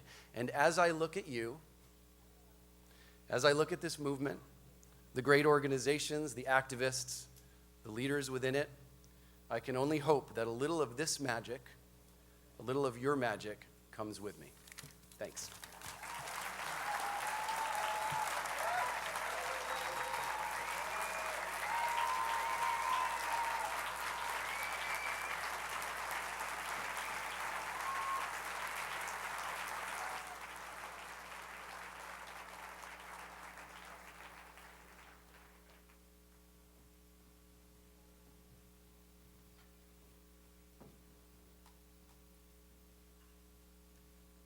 Why am I fighting to live if I'm just living to fight? Why am I trying to see when there's nothing in sight? Why am I trying to give when no one's giving it a try? Why am I dying to live if I'm just living to die? My name is Eric Estevez. I'm the board chair for an organization called Project Hip Hop, based here in Boston, Massachusetts. Highways into the past, history, organizing, power. Hip-hop is literally in my veins. To paraphrase KRS-One, I notice for a fact you don't like how I act. You claim I'm selling crack, but you be doing that. Project Hip-Hop uses the study of hip-hop culture and the history of social movements to engage young people in a process of critically analyzing the past and present so that they can envision themselves as part of making a better future for themselves. We got arms but won't reach for the skies. Looking into my daughter's eyes, I realize that I'm gonna learn through her. The Messiah might even return through her. If I'm gonna do it, I gotta change the world through her. To us, media activism is a verb, a noun, a pronoun, an adjective. To quote the Wu-Tang Clan, don't talk the talk if you can't walk the walk. Lunches, brunches, interviews by the pool, considered a fool because I dropped out of high school. Stereotypes of a black male misunderstood, and it's still all good. But it's not. There are people who look like me that are still dying, still dropping out of school. So we challenge young people to use those 3 words I started with. Why? Why is it okay to question an artist's sexuality but not his misogyny or adultery? Why is it okay to blame an 11-year-old for her rape and not question the environment that allowed it? Why is it okay to celebrate the celebrity circus of winning when so many of us are losing?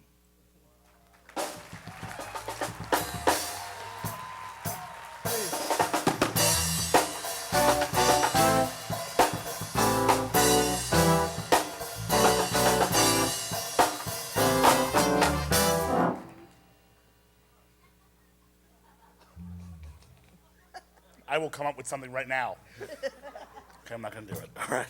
You guys still having fun, right? I need energy. Are you guys still having fun? Excellent. That is what I am talking about. All right, people. Your next speaker. Currently injured. She's here injured, okay? Fighting back the Republicans in Washington. And this did not happen from bunting softball. This did not happen that way. Fighting Republicans. Our next speaker comes from the media reform movement. She was a funder who helped get things off the ground before going into Congress, where she has spoken out for net neutrality, media diversity, and in support of public broadcasting. Ladies and gentlemen, please welcome Maryland's 4th Congressional District Representative, Donna F. Edwards.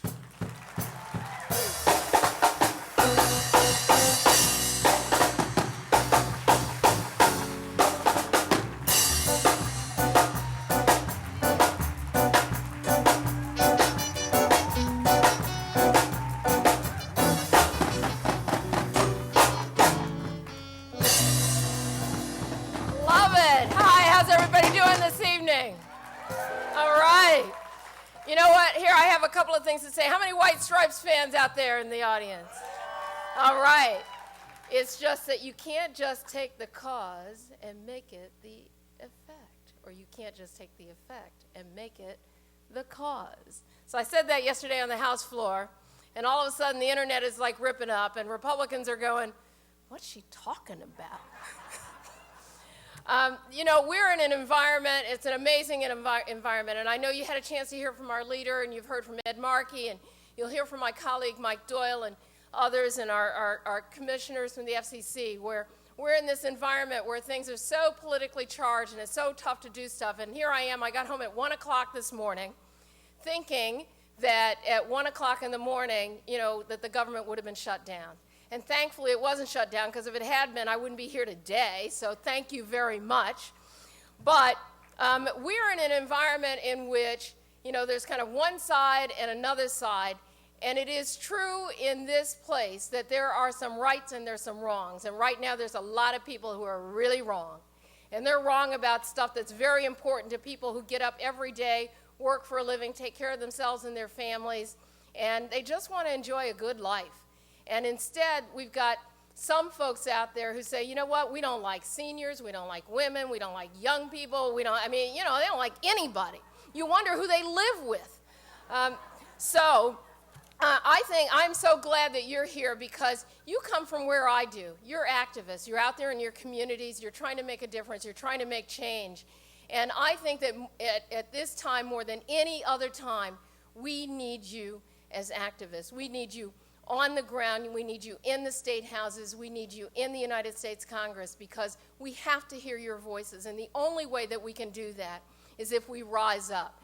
And so I'm one of those people in the United States Congress, and there are not a ton of us. You've heard from some, but I don't play along with the game. And I think that we actually have to have more people in the Congress who aren't willing to play along with the game. I think we have to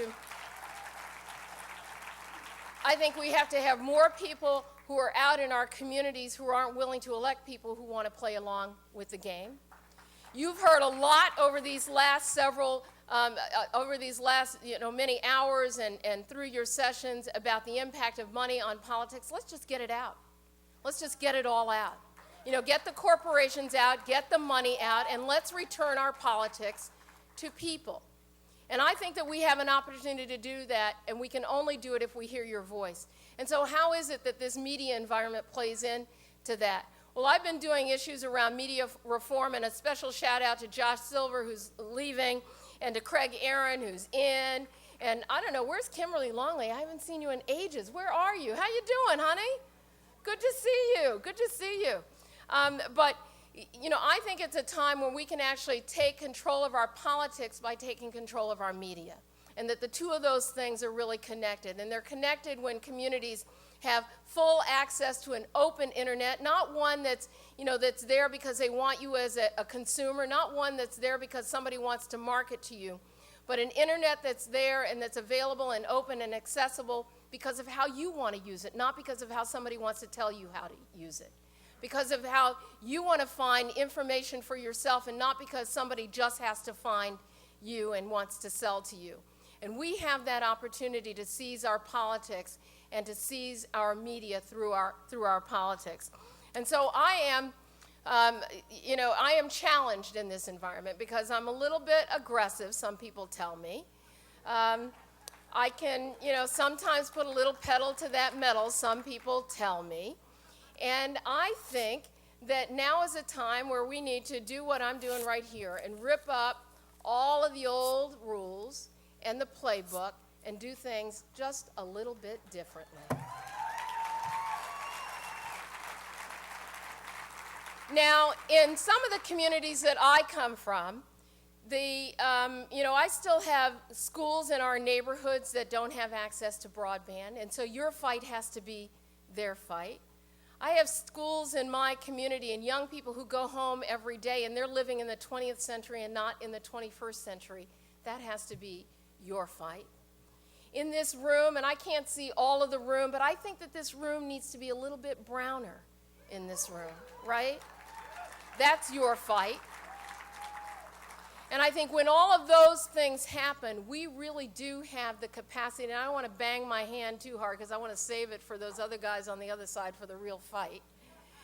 But when those things happen, then we take control of our own politics. So I want to tell you again about some things that I know that you're concerned about that I'm working on too. We want to make sure that we keep the internet open. We want to make sure that our communities are connected. We want to make sure that corporations, they can do all the business that they want, but they don't have to control our politics. Is that right? They don't have to control our politics. And so I think that each one of us in every single one of our communities can stand up and be counted for the right thing. And we are not going to let, as Eddie Markey said, we are not going to let them take control of us as women. We are not going to let those forces out there take control of us as seniors and take away our Medicare and our Social Security, something that's a foundation that we've counted on. We are not going to allow a system to say to young people, we don't think it's appropriate for you to get a head start in order to get the right start. We will not allow a system to exist in which people around the world don't have the capacity even to organize themselves, to form their own, whatever it is, the kind of government that they want to form, to be able to organize themselves because they have a free and open internet. And so I am excited both to be here with you today, but it's more than being with you today, but it's being with you in the fight, because we are in the fight. And so I want you to go away from Boston and not just feeling good about having met a couple of new people and had, I was over there at the bar too, had a few drinks. But that's not good enough. That's not good enough for the way that we have to change this world. And I see Commissioner Copps over there nodding. And the reason that he's nodding is because he's fought the good fight. And we continue to fight that good fight together. And so I want to thank you very much for being activists. And I want you to know from my own personal experience, it's actually possible to turn your activism into real politics. And each of us has the capacity to do that. And so thank you very much. Go get excited. Go get psyched. Go back home and do something real in your communities that's going to make a difference in people's lives. And when, some Congress member, I got a call from somebody the other day, and I noticed I just have 19 seconds, so I'm going to tell you this story really quickly. It was from a woman in Ames, Iowa. I don't represent anyone in Ames, Iowa, but a shout out to Ames. She called me in Maryland, and what she said to me is, Congresswoman Edwards, I want you to fight for me because the guy who represents me is not fighting for me. And so if you're from Ames, Iowa, get off the stick and go fight for her and fight for yourselves, and bring me somebody, bring me a colleague in the United States Congress who's ready to fight with me. Thank you very much.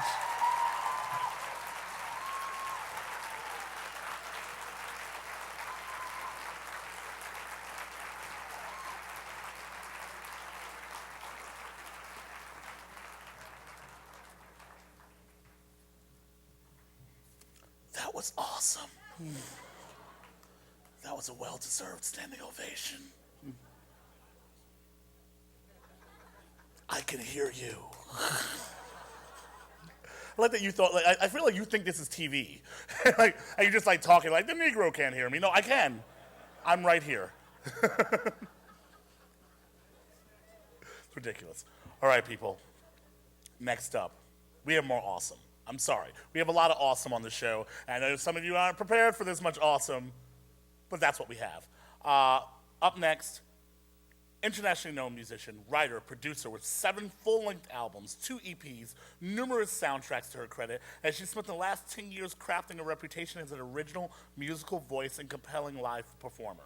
Please give it up for Erin McEwen, everybody. Erin McEwen.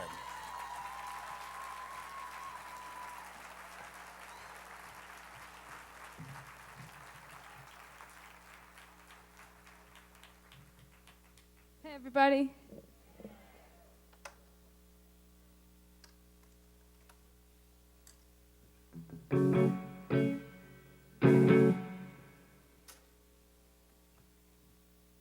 I want to start tonight with this song. I wrote it a couple summers ago about a subway crash in D.C. But you can expand it to ask the question of, what is our government responsible for?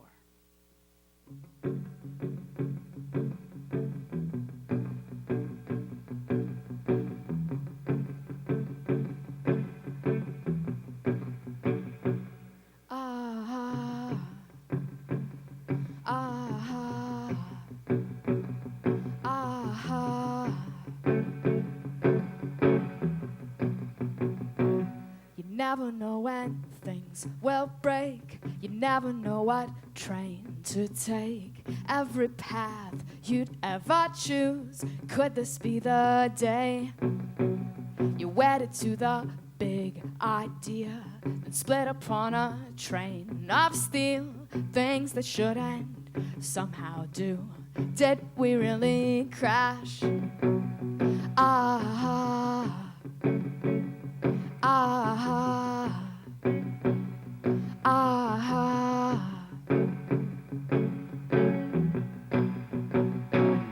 Late night government policy. Can't make 1 and 1 make 3. Calculate the size lobby. Buy another friend. On monuments, the price gets paid. Another rent I have to make. Document the accident. Did we really crash?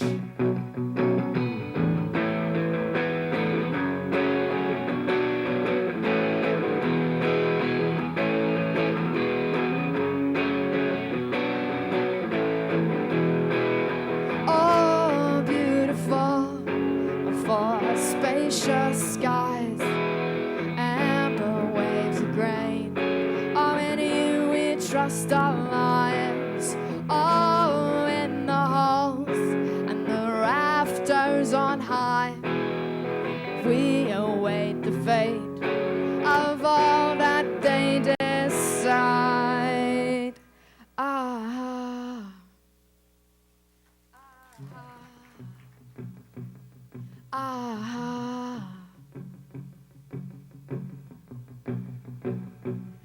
Someone calls, someone gets caught, something paid and something bought.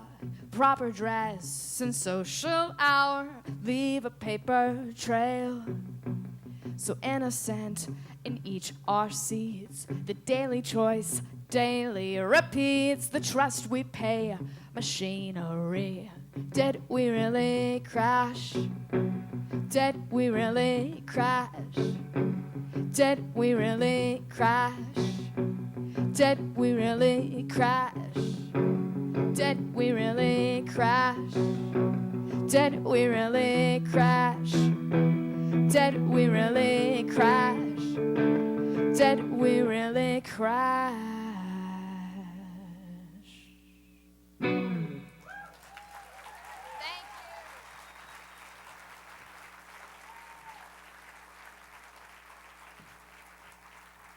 Thank you so much.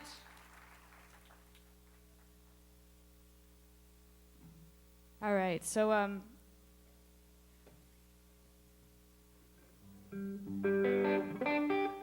like to give a tiny testimonial.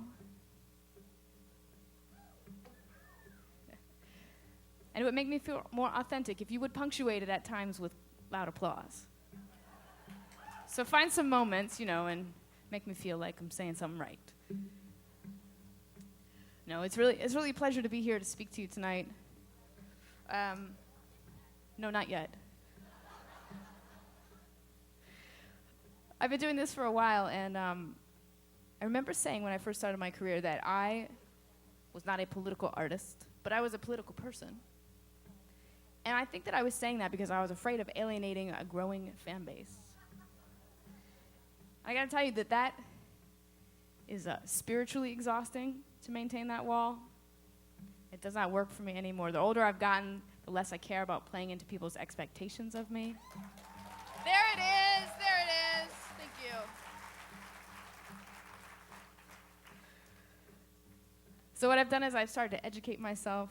I started to wake up. One of the most important things I can say tonight is this: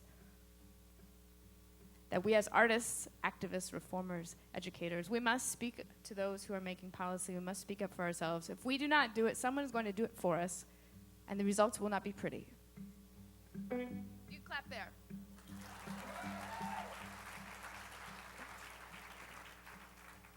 The work that I've been able to do in the last couple of years on issues like net neutrality and public broadcasting honestly has been the most important, sustaining, fulfilling work that I've ever done in my career.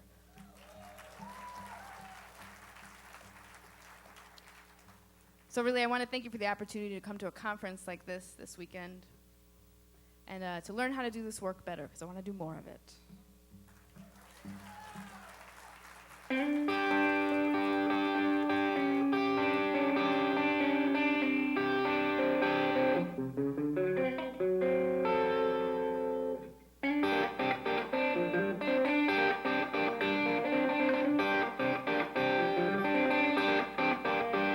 Now 4 and 20 blackbirds are perched on the mill house floor. 4 and 20 blackbirds are perched on the mill house floor, watching a pair of blackbirds more. 4 and 20 blackbirds are perched on the mill house floor. Said I one blackbird to the other, you must be my queen. One blackbird to the other, say, so you must be my queen. Oh, the other replied in turn, well, sure enough, you're my king. 4 and 20 blackbirds to began to sing.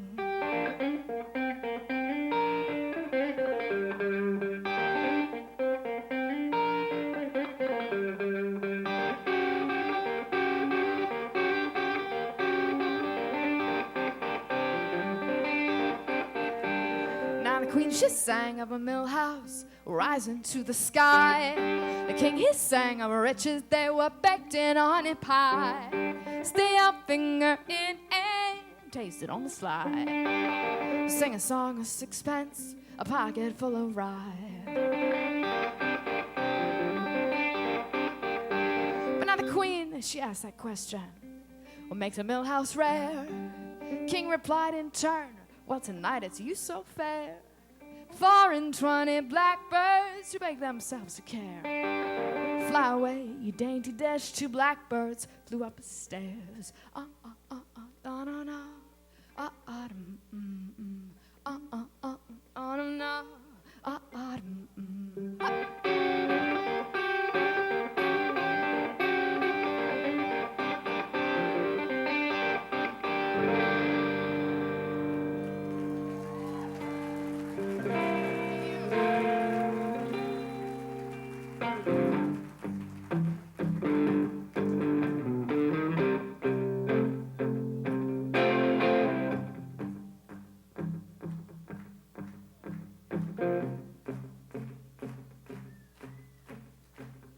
When that sun had risen, all the rhyming it was through. When that sun had risen, yeah, the rhyming it was through. That 24 blackbirds that rhymed that whole night through. So why don't you fly away to blackbirds? You got nothing left to prove. Now's a good time to clap.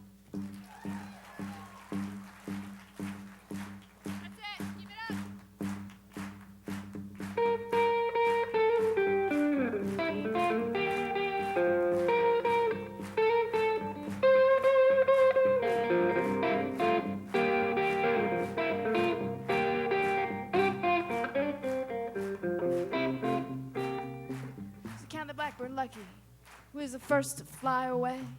It's had a bitter taste left behind, the lonesome heart astray.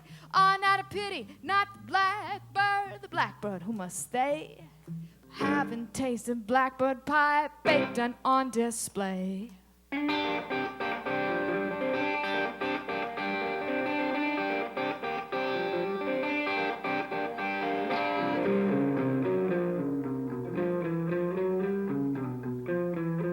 So 420 blackbirds are perched on the millhouse floor, and not a 420 blackbirds are perched on the millhouse floor. Said I'm watching a pair of blackbirds,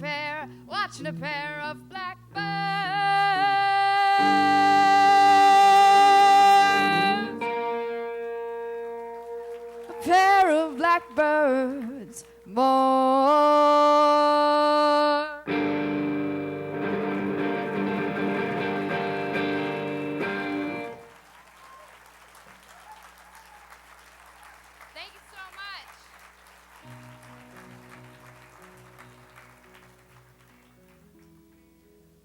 Play one more song tonight. This is a song called We Are More, and I do think it is appropriate to play to a full convention hall on a Saturday night. We Are More. Thank you very much for listening.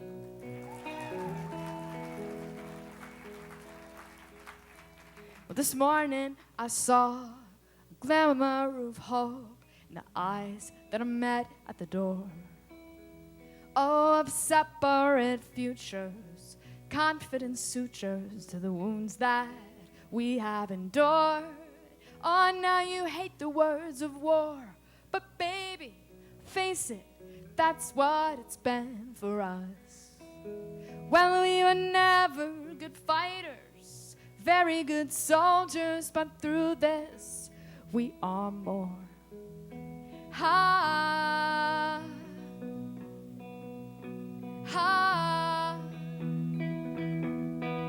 Well, it's victorious embroidering, ordering and sorting, memory to museum quality. Oh, and in a box we are, and we're art for the victims and tourists to see. Oh, and this victory we're part of is part, a parameter of all that has come before. Well, we were never good fighters, very good soldiers, but through this, we are more. Ha, ha, ha,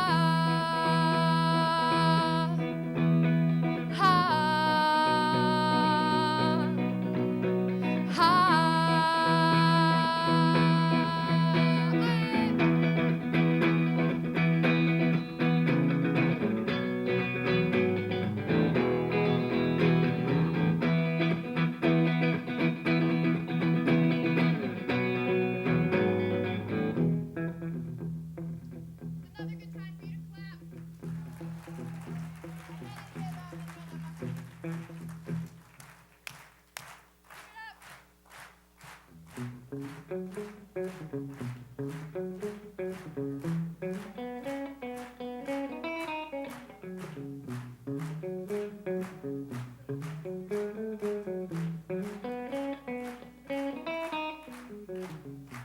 I'm going to test your powers of coordination.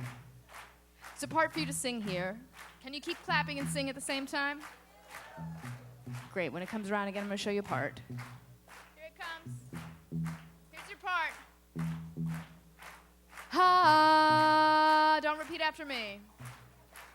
Ha. Now you can repeat after me. Ha.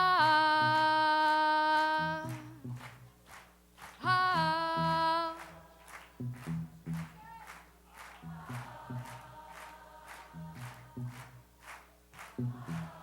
Keep it up, you are my band.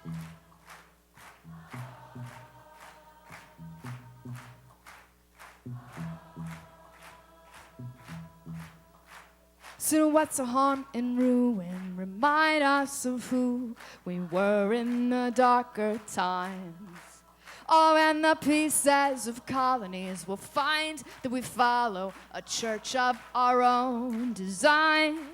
And by our best we're remembered, baptized, we surrender by air, by water, by shore. Well, we were never good fighters, very good soldiers, but through this we are more. Ha.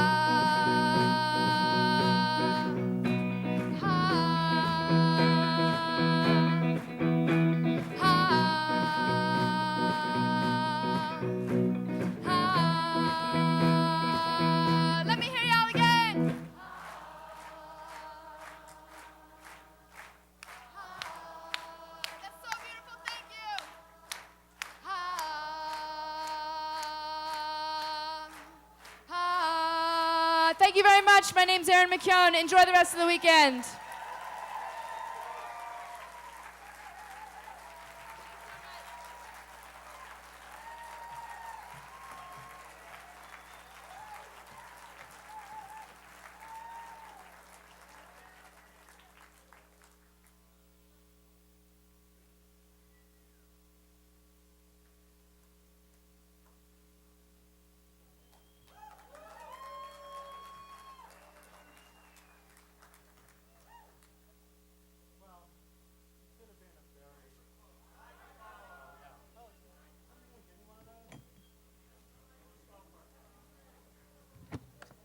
I guess this will be okay.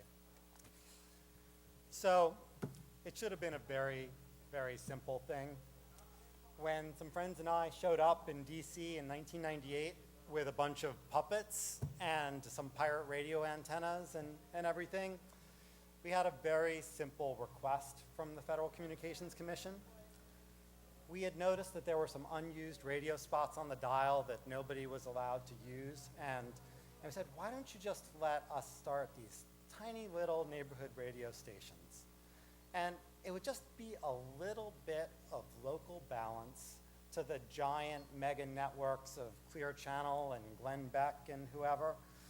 So we went through a couple of years of administrative loop-de-loops, and then all of a sudden, the FCC said yes. Surprising no one more than us, actually. And the low power radio service was born. And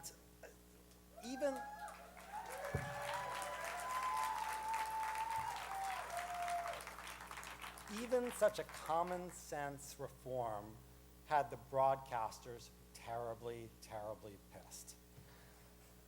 They went to Congress with their $27 million a year lobbying outfit, and they went and they told them that our 100-watt radio signals were going to destroy the signals of their 50,000-watt radio channels. And we spent 4 rounds of FCC rulemaking. We went through the DC Circuit Court of Appeals. We went through the committees and the subcommittees and of both the House and the Senate. For over 10 years. We brought farm workers, we brought policemen, we brought engineers, we brought DJs, televangelists, we brought rock stars. We cleared every roadblock that they put in our path, but we could not get out of the United States Senate because of the secret holds. Finally, in mid-December, we just couldn't think of anything else to do. So we called every friend that we knew who knew a circus trick. Anyone who could juggle or who could do an acrobatic trick, or who could hula hoop. And we brought them to a protest in front of the National Association of Broadcasters. And we said to the National Association of Broadcasters, stop making a circus out of this democracy.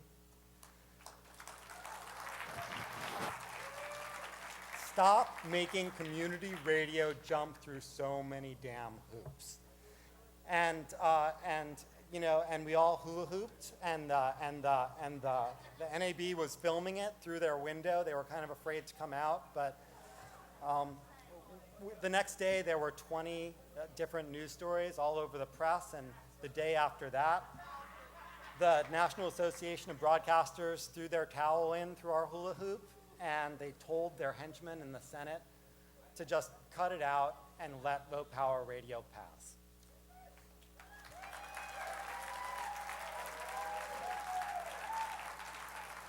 On January 4th, the bill was signed by Obama, and now we are going to see at least 1,000 antennas radiate across the country with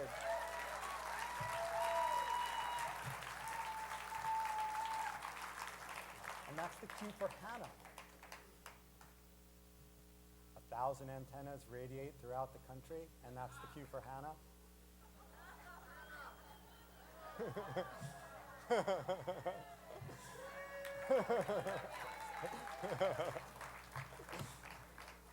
You're here. You're here. Hi. How y'all doing? So my name is Hannah Sossaman, and for 8 years I had the honor of working with Pete and with many others at the Prometheus Radio Project. And Prometheus had the great honor to lead the battle to expand access to radio stations to hundreds, to thousands of communities nationwide, and that is a battle that you all won. So over 10 years, you proved that we need our own local media, our own low-power radio stations, because they save lives, because they give us the chance to fight for our own freedoms in our neighborhoods and in our nation. I had the singular honor of leading and following so many of you to Washington, D.C., and I had one threadbare suit, I had really bad shoes, I had cat-eye glasses with rhinestones. No one told me that was completely inappropriate.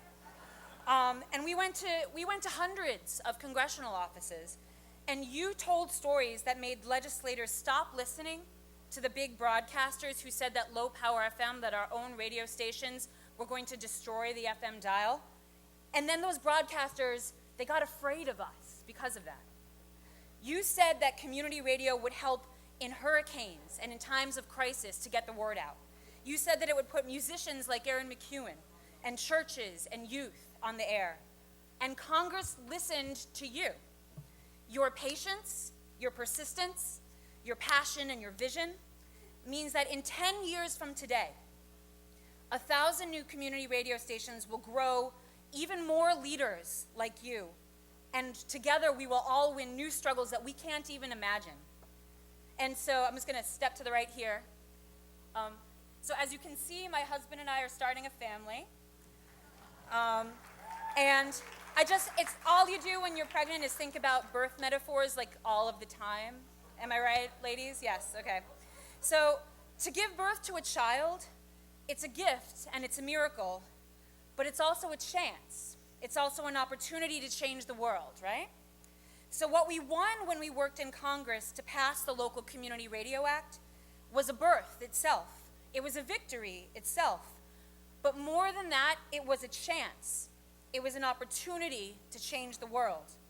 We have 1 year, maybe less, to apply for and to win likely the last low-power FM community radio licenses that our country will ever have, that we'll ever get. So this summer, folks at the Prometheus Radio Project and a national coalition are going to lead something called Radio Summer. And that's a national outreach project to help your community get ready to win your own low-power FM station. Are you guys ready to work to get those licenses? Yeah? Are we ready to build a media infrastructure worthy of the world that we want to live in? So that's great. let's do that. One of the first and most strategic congressional leaders who believed that we needed that chance, that we could take that opportunity, was Congressman Mike Doyle. Congressman Mike Doyle listened to students, to workers, to churches, to families in his district, and decided that community radio would revitalize the city of Pittsburgh, his district, and our entire country. He and his staff, including the amazing Kenneth DeGraff, who's going on to work for former Speaker Pelosi, and they led hundreds of other legislators to pass the Local Community Radio Act, which is going to bring us the chance to win low-power FM radio in our cities and towns. So it is my absolute privilege to introduce and to congratulate Congressman Mike Doyle.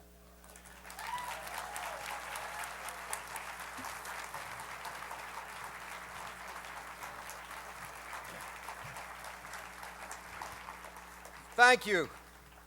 Wow, this has been a great conference. I think one of the best ever. And it's great to be up here in Boston. Yesterday, Ed Markey and my good friend Donna, we were fighting the culture wars down in Washington, D.C. We weren't sure we were going to be able to get here, but we're glad to be here. And this is a great, great day to celebrate what's the culmination of 10 years of hard work and persistence to bring us to this point we are today. But I want to say thank you to Free Press, to Josh and Craig, and how about our Commissioner, Michael Copps? Let's give him another round of applause. The best FCC commissioner I've ever had the privilege of working with. And my good friend Eddie Markey from the great state, our host state right here. Tremendous talk he gave today. Ed and I and others were fighting that net neutrality bill on the floor yesterday. It's absolutely amazing how our friends in the Republican Party don't let facts get in the way of a good argument as we talk about many of these issues. And how about Erin McNeone? I mean, what a talented young lady she is. And I understand her newest album's called Hundreds of Lions, and it's at the merchandise table. So I told Erin I was going to give her a plug tonight. Let's make sure we get out there and buy some of her records. To my good friend Pete Treatish, or Petri Dish as we like to call him, Petri is the heart and the soul and the brains behind the movement to allow people to communicate with their neighbors in their community. And Hannah, wow, what a team those two are. Her indefatigable spirit and persistence. When we got down, Hannah made sure that we didn't stay down. This was a 10-year battle, and she kept us motivated. You know, we learned a lot of things in this process. It was a long process, but we learned that if we worked together and that we had bipartisan efforts, we reached across the aisle, and it's because of people like you in this audience that we were able to beat the big Beltway lobbyists at their own game. People like Garland Gilchrist, a board member at Seattle's Reclaim the Media, and Lupito Flores, founder of KYRS LP, a great low power station in Spokane, Washington, who both provided incredible support to my friend and colleague, Senator Maria Cantwell, as she worked to convince the NAB to get out of the way of expanding community radio nationwide. Both of them are here at the conference. Let's give them both a huge round of applause. And we have to recognize people like San Antonio organizers like Graciela Sanchez and Deanne Queller and Austin engineer Jim Ellinger. They pushed hard to bring LPFM to Texas.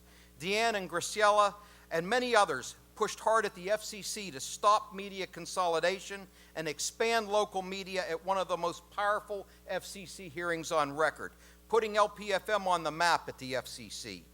And Jim Ellinger built a relationship with Senator Kay Bailey Hutchinson's staff that resulted into powerful insights into what was keeping a variety of senators from supporting the bill at a very key time. They're also here at the conference. Let's give them a round of applause and congratulate them. And it took people like Jim Price of Boynton, Georgia, a longtime radio engineer for Christian stations and a gospel LP-FM broadcaster. He convinced Congressman Nathan Doyle, now the governor of Georgia, to stand up for low-power FM. At the time, Doyle was a key Republican legislator on the telecom subcommittee, and when he understood that LP-FM wasn't an issue on the left or the right, but for all communities. A bipartisan wave of legislators joined my colleague Nathan Doyle and created a movement in the House that helped us pass this bill once and for all. Mr. Price passed away recently, but his legacy lives on, and we remember him tonight for his contributions to this bill.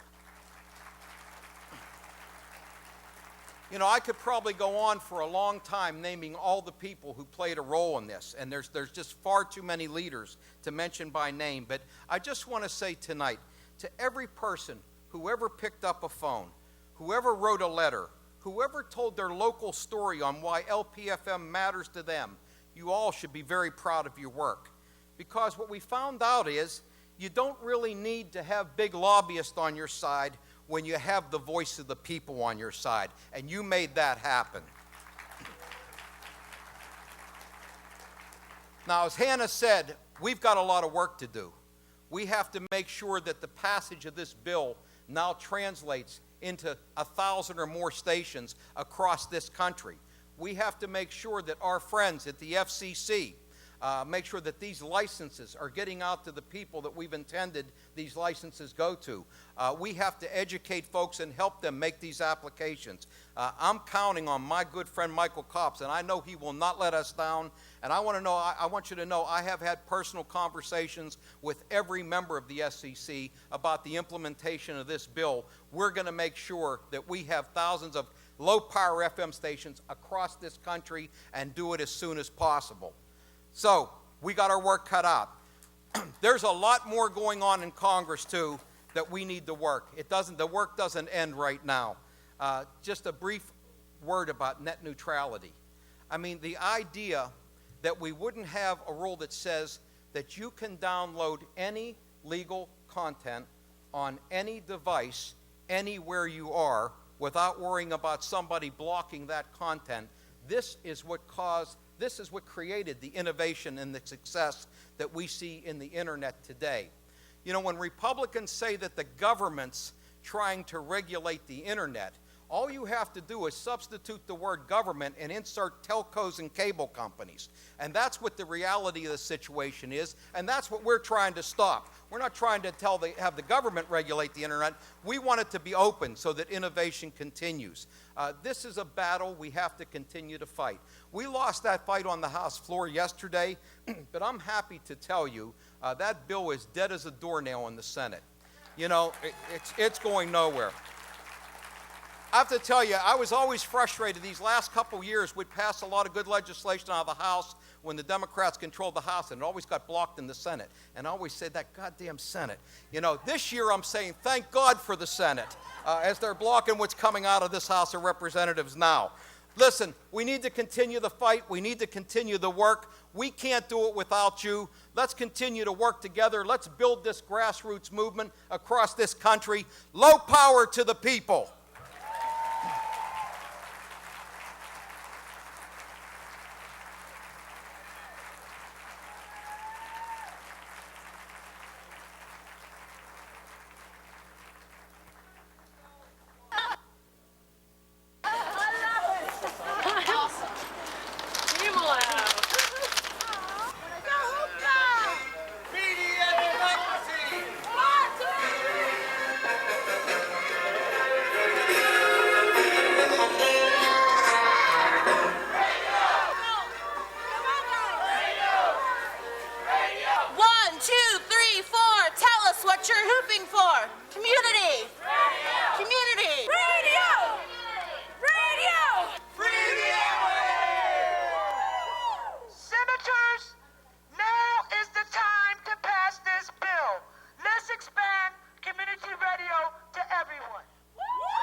push this through Congress.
Get down on it.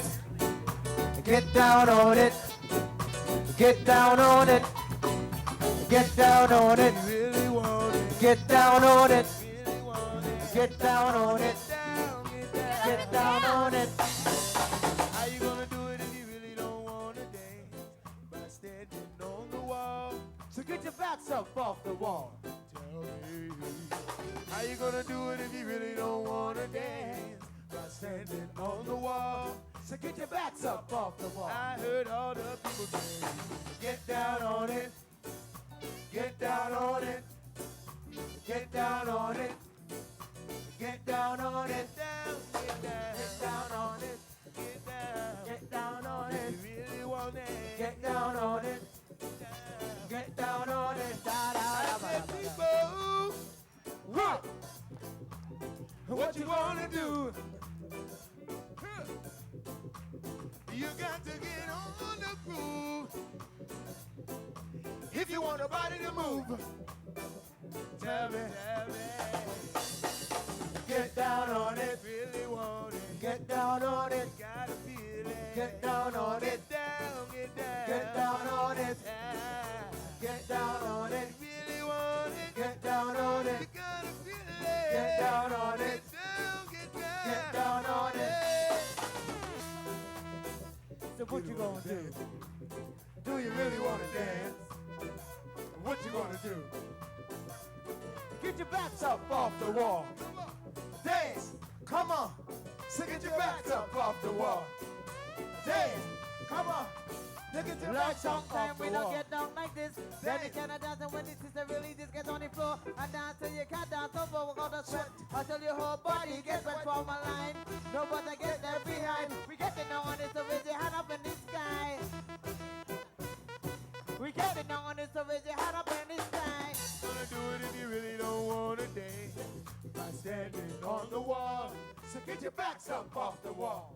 Tell me, how you wanna do it if you really don't wanna dance? By standing on the wall. So get your backs up off the wall. I heard all the people say, get down on it. Really want it. Get down on it. You gotta feel it. Get down on it. Get down on it.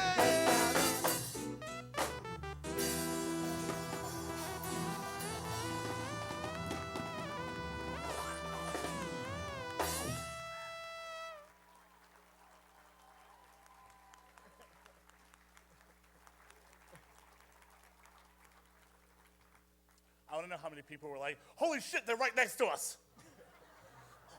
They're right here. And you guys, come on, that's it. Get down on it. It's easy to hula hoop to get down on it. You should have thought out river dance. That would have been, that's some shit. I would have loved to see that. Like, yeah, hula hoop to that motherfuckers. Yeah. Yeah. Yeah, that's not exactly easy. And I want to see you guys play river dance. What?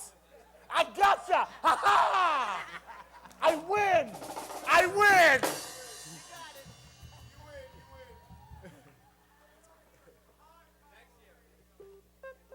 I have been victorious. All right, people. I am not winning. Fuck Charlie Sheen. Okay, yes, I have. Sitting in with the band singing with the band. Former FCC Commissioner Jonathan Adelstein. Calls to that. Please give it up also Tucson Liberator. Come on. They've been awesome all night. This has been magic on a stick, people. Come on. So I can be nice to you guys now. I won. So, sorry. Also, remember, Aaron McEwen will be selling CDs in the back. So if you want to help support, make sure, buy a CD. Make that happen, all right? Also, just in case you weren't aware, I am not only am I a stand-up comedian, I'm actually in this with you guys. I actually run This Week in Blackness is an independent web series, and I run an independent radio show on the internet called Blacking It Up. Please look it up. Give it a shout out. I appreciate it as well. BlackingItUp.com. Yes, this has been an awesome show. Remember, tomorrow, programming back up, 10 a.m. Be out here. I expect to see you people at panels. Magic will happen. I know there will be some progressive drinking, which will lead to progressive dancing, and no one wins. All right. Thank you guys for listening. Thank you guys for being here. Have a good night.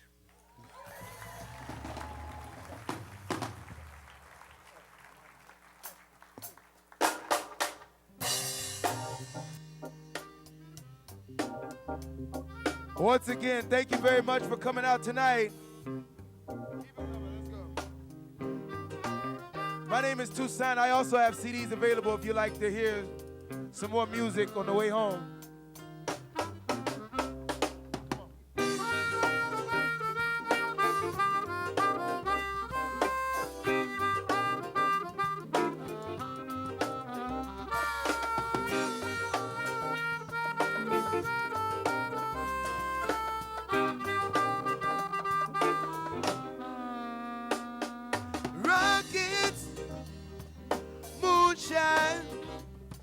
Spend it all, have nots. Money, all this money we making. For we see it, hey, you take it. Whoa, make me wanna holler when they do my life, yeah. Make me wanna holler when they do my life. This ain't living, this ain't living. No, baby. Ain't living, no, no, no. Come on.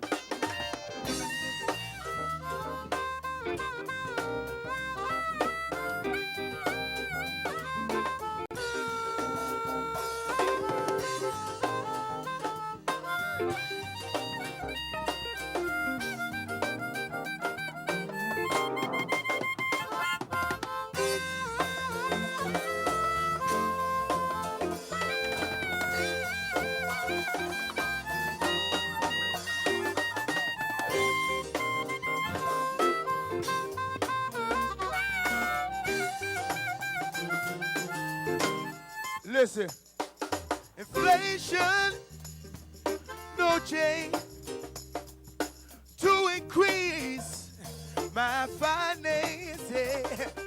Bills pile up, oh sky, send that boy off, head to die. Hey, make me wanna holler when they do my life, yeah. Make me wanna holler when they do my life. This ain't living, this ain't living. No, this ain't living. No, no.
no chance to increase my finance.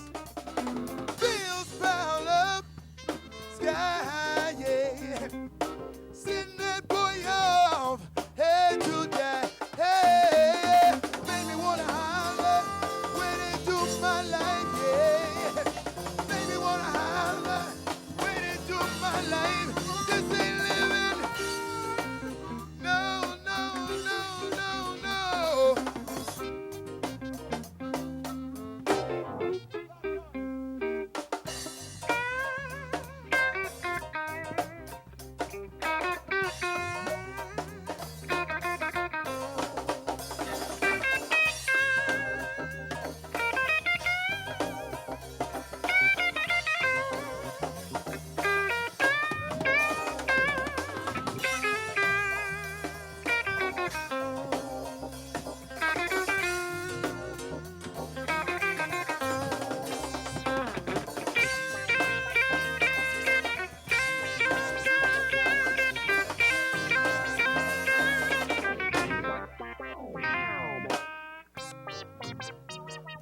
Everybody make some noise for Brother Adelstein on the harp. Come on, give it to him again.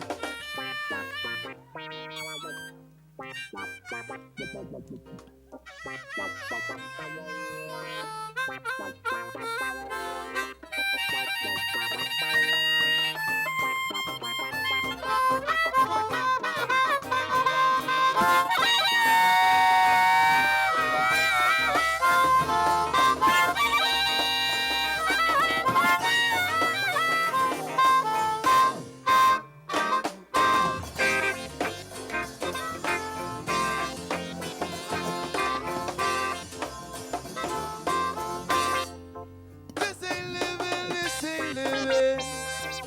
Make some noise once again,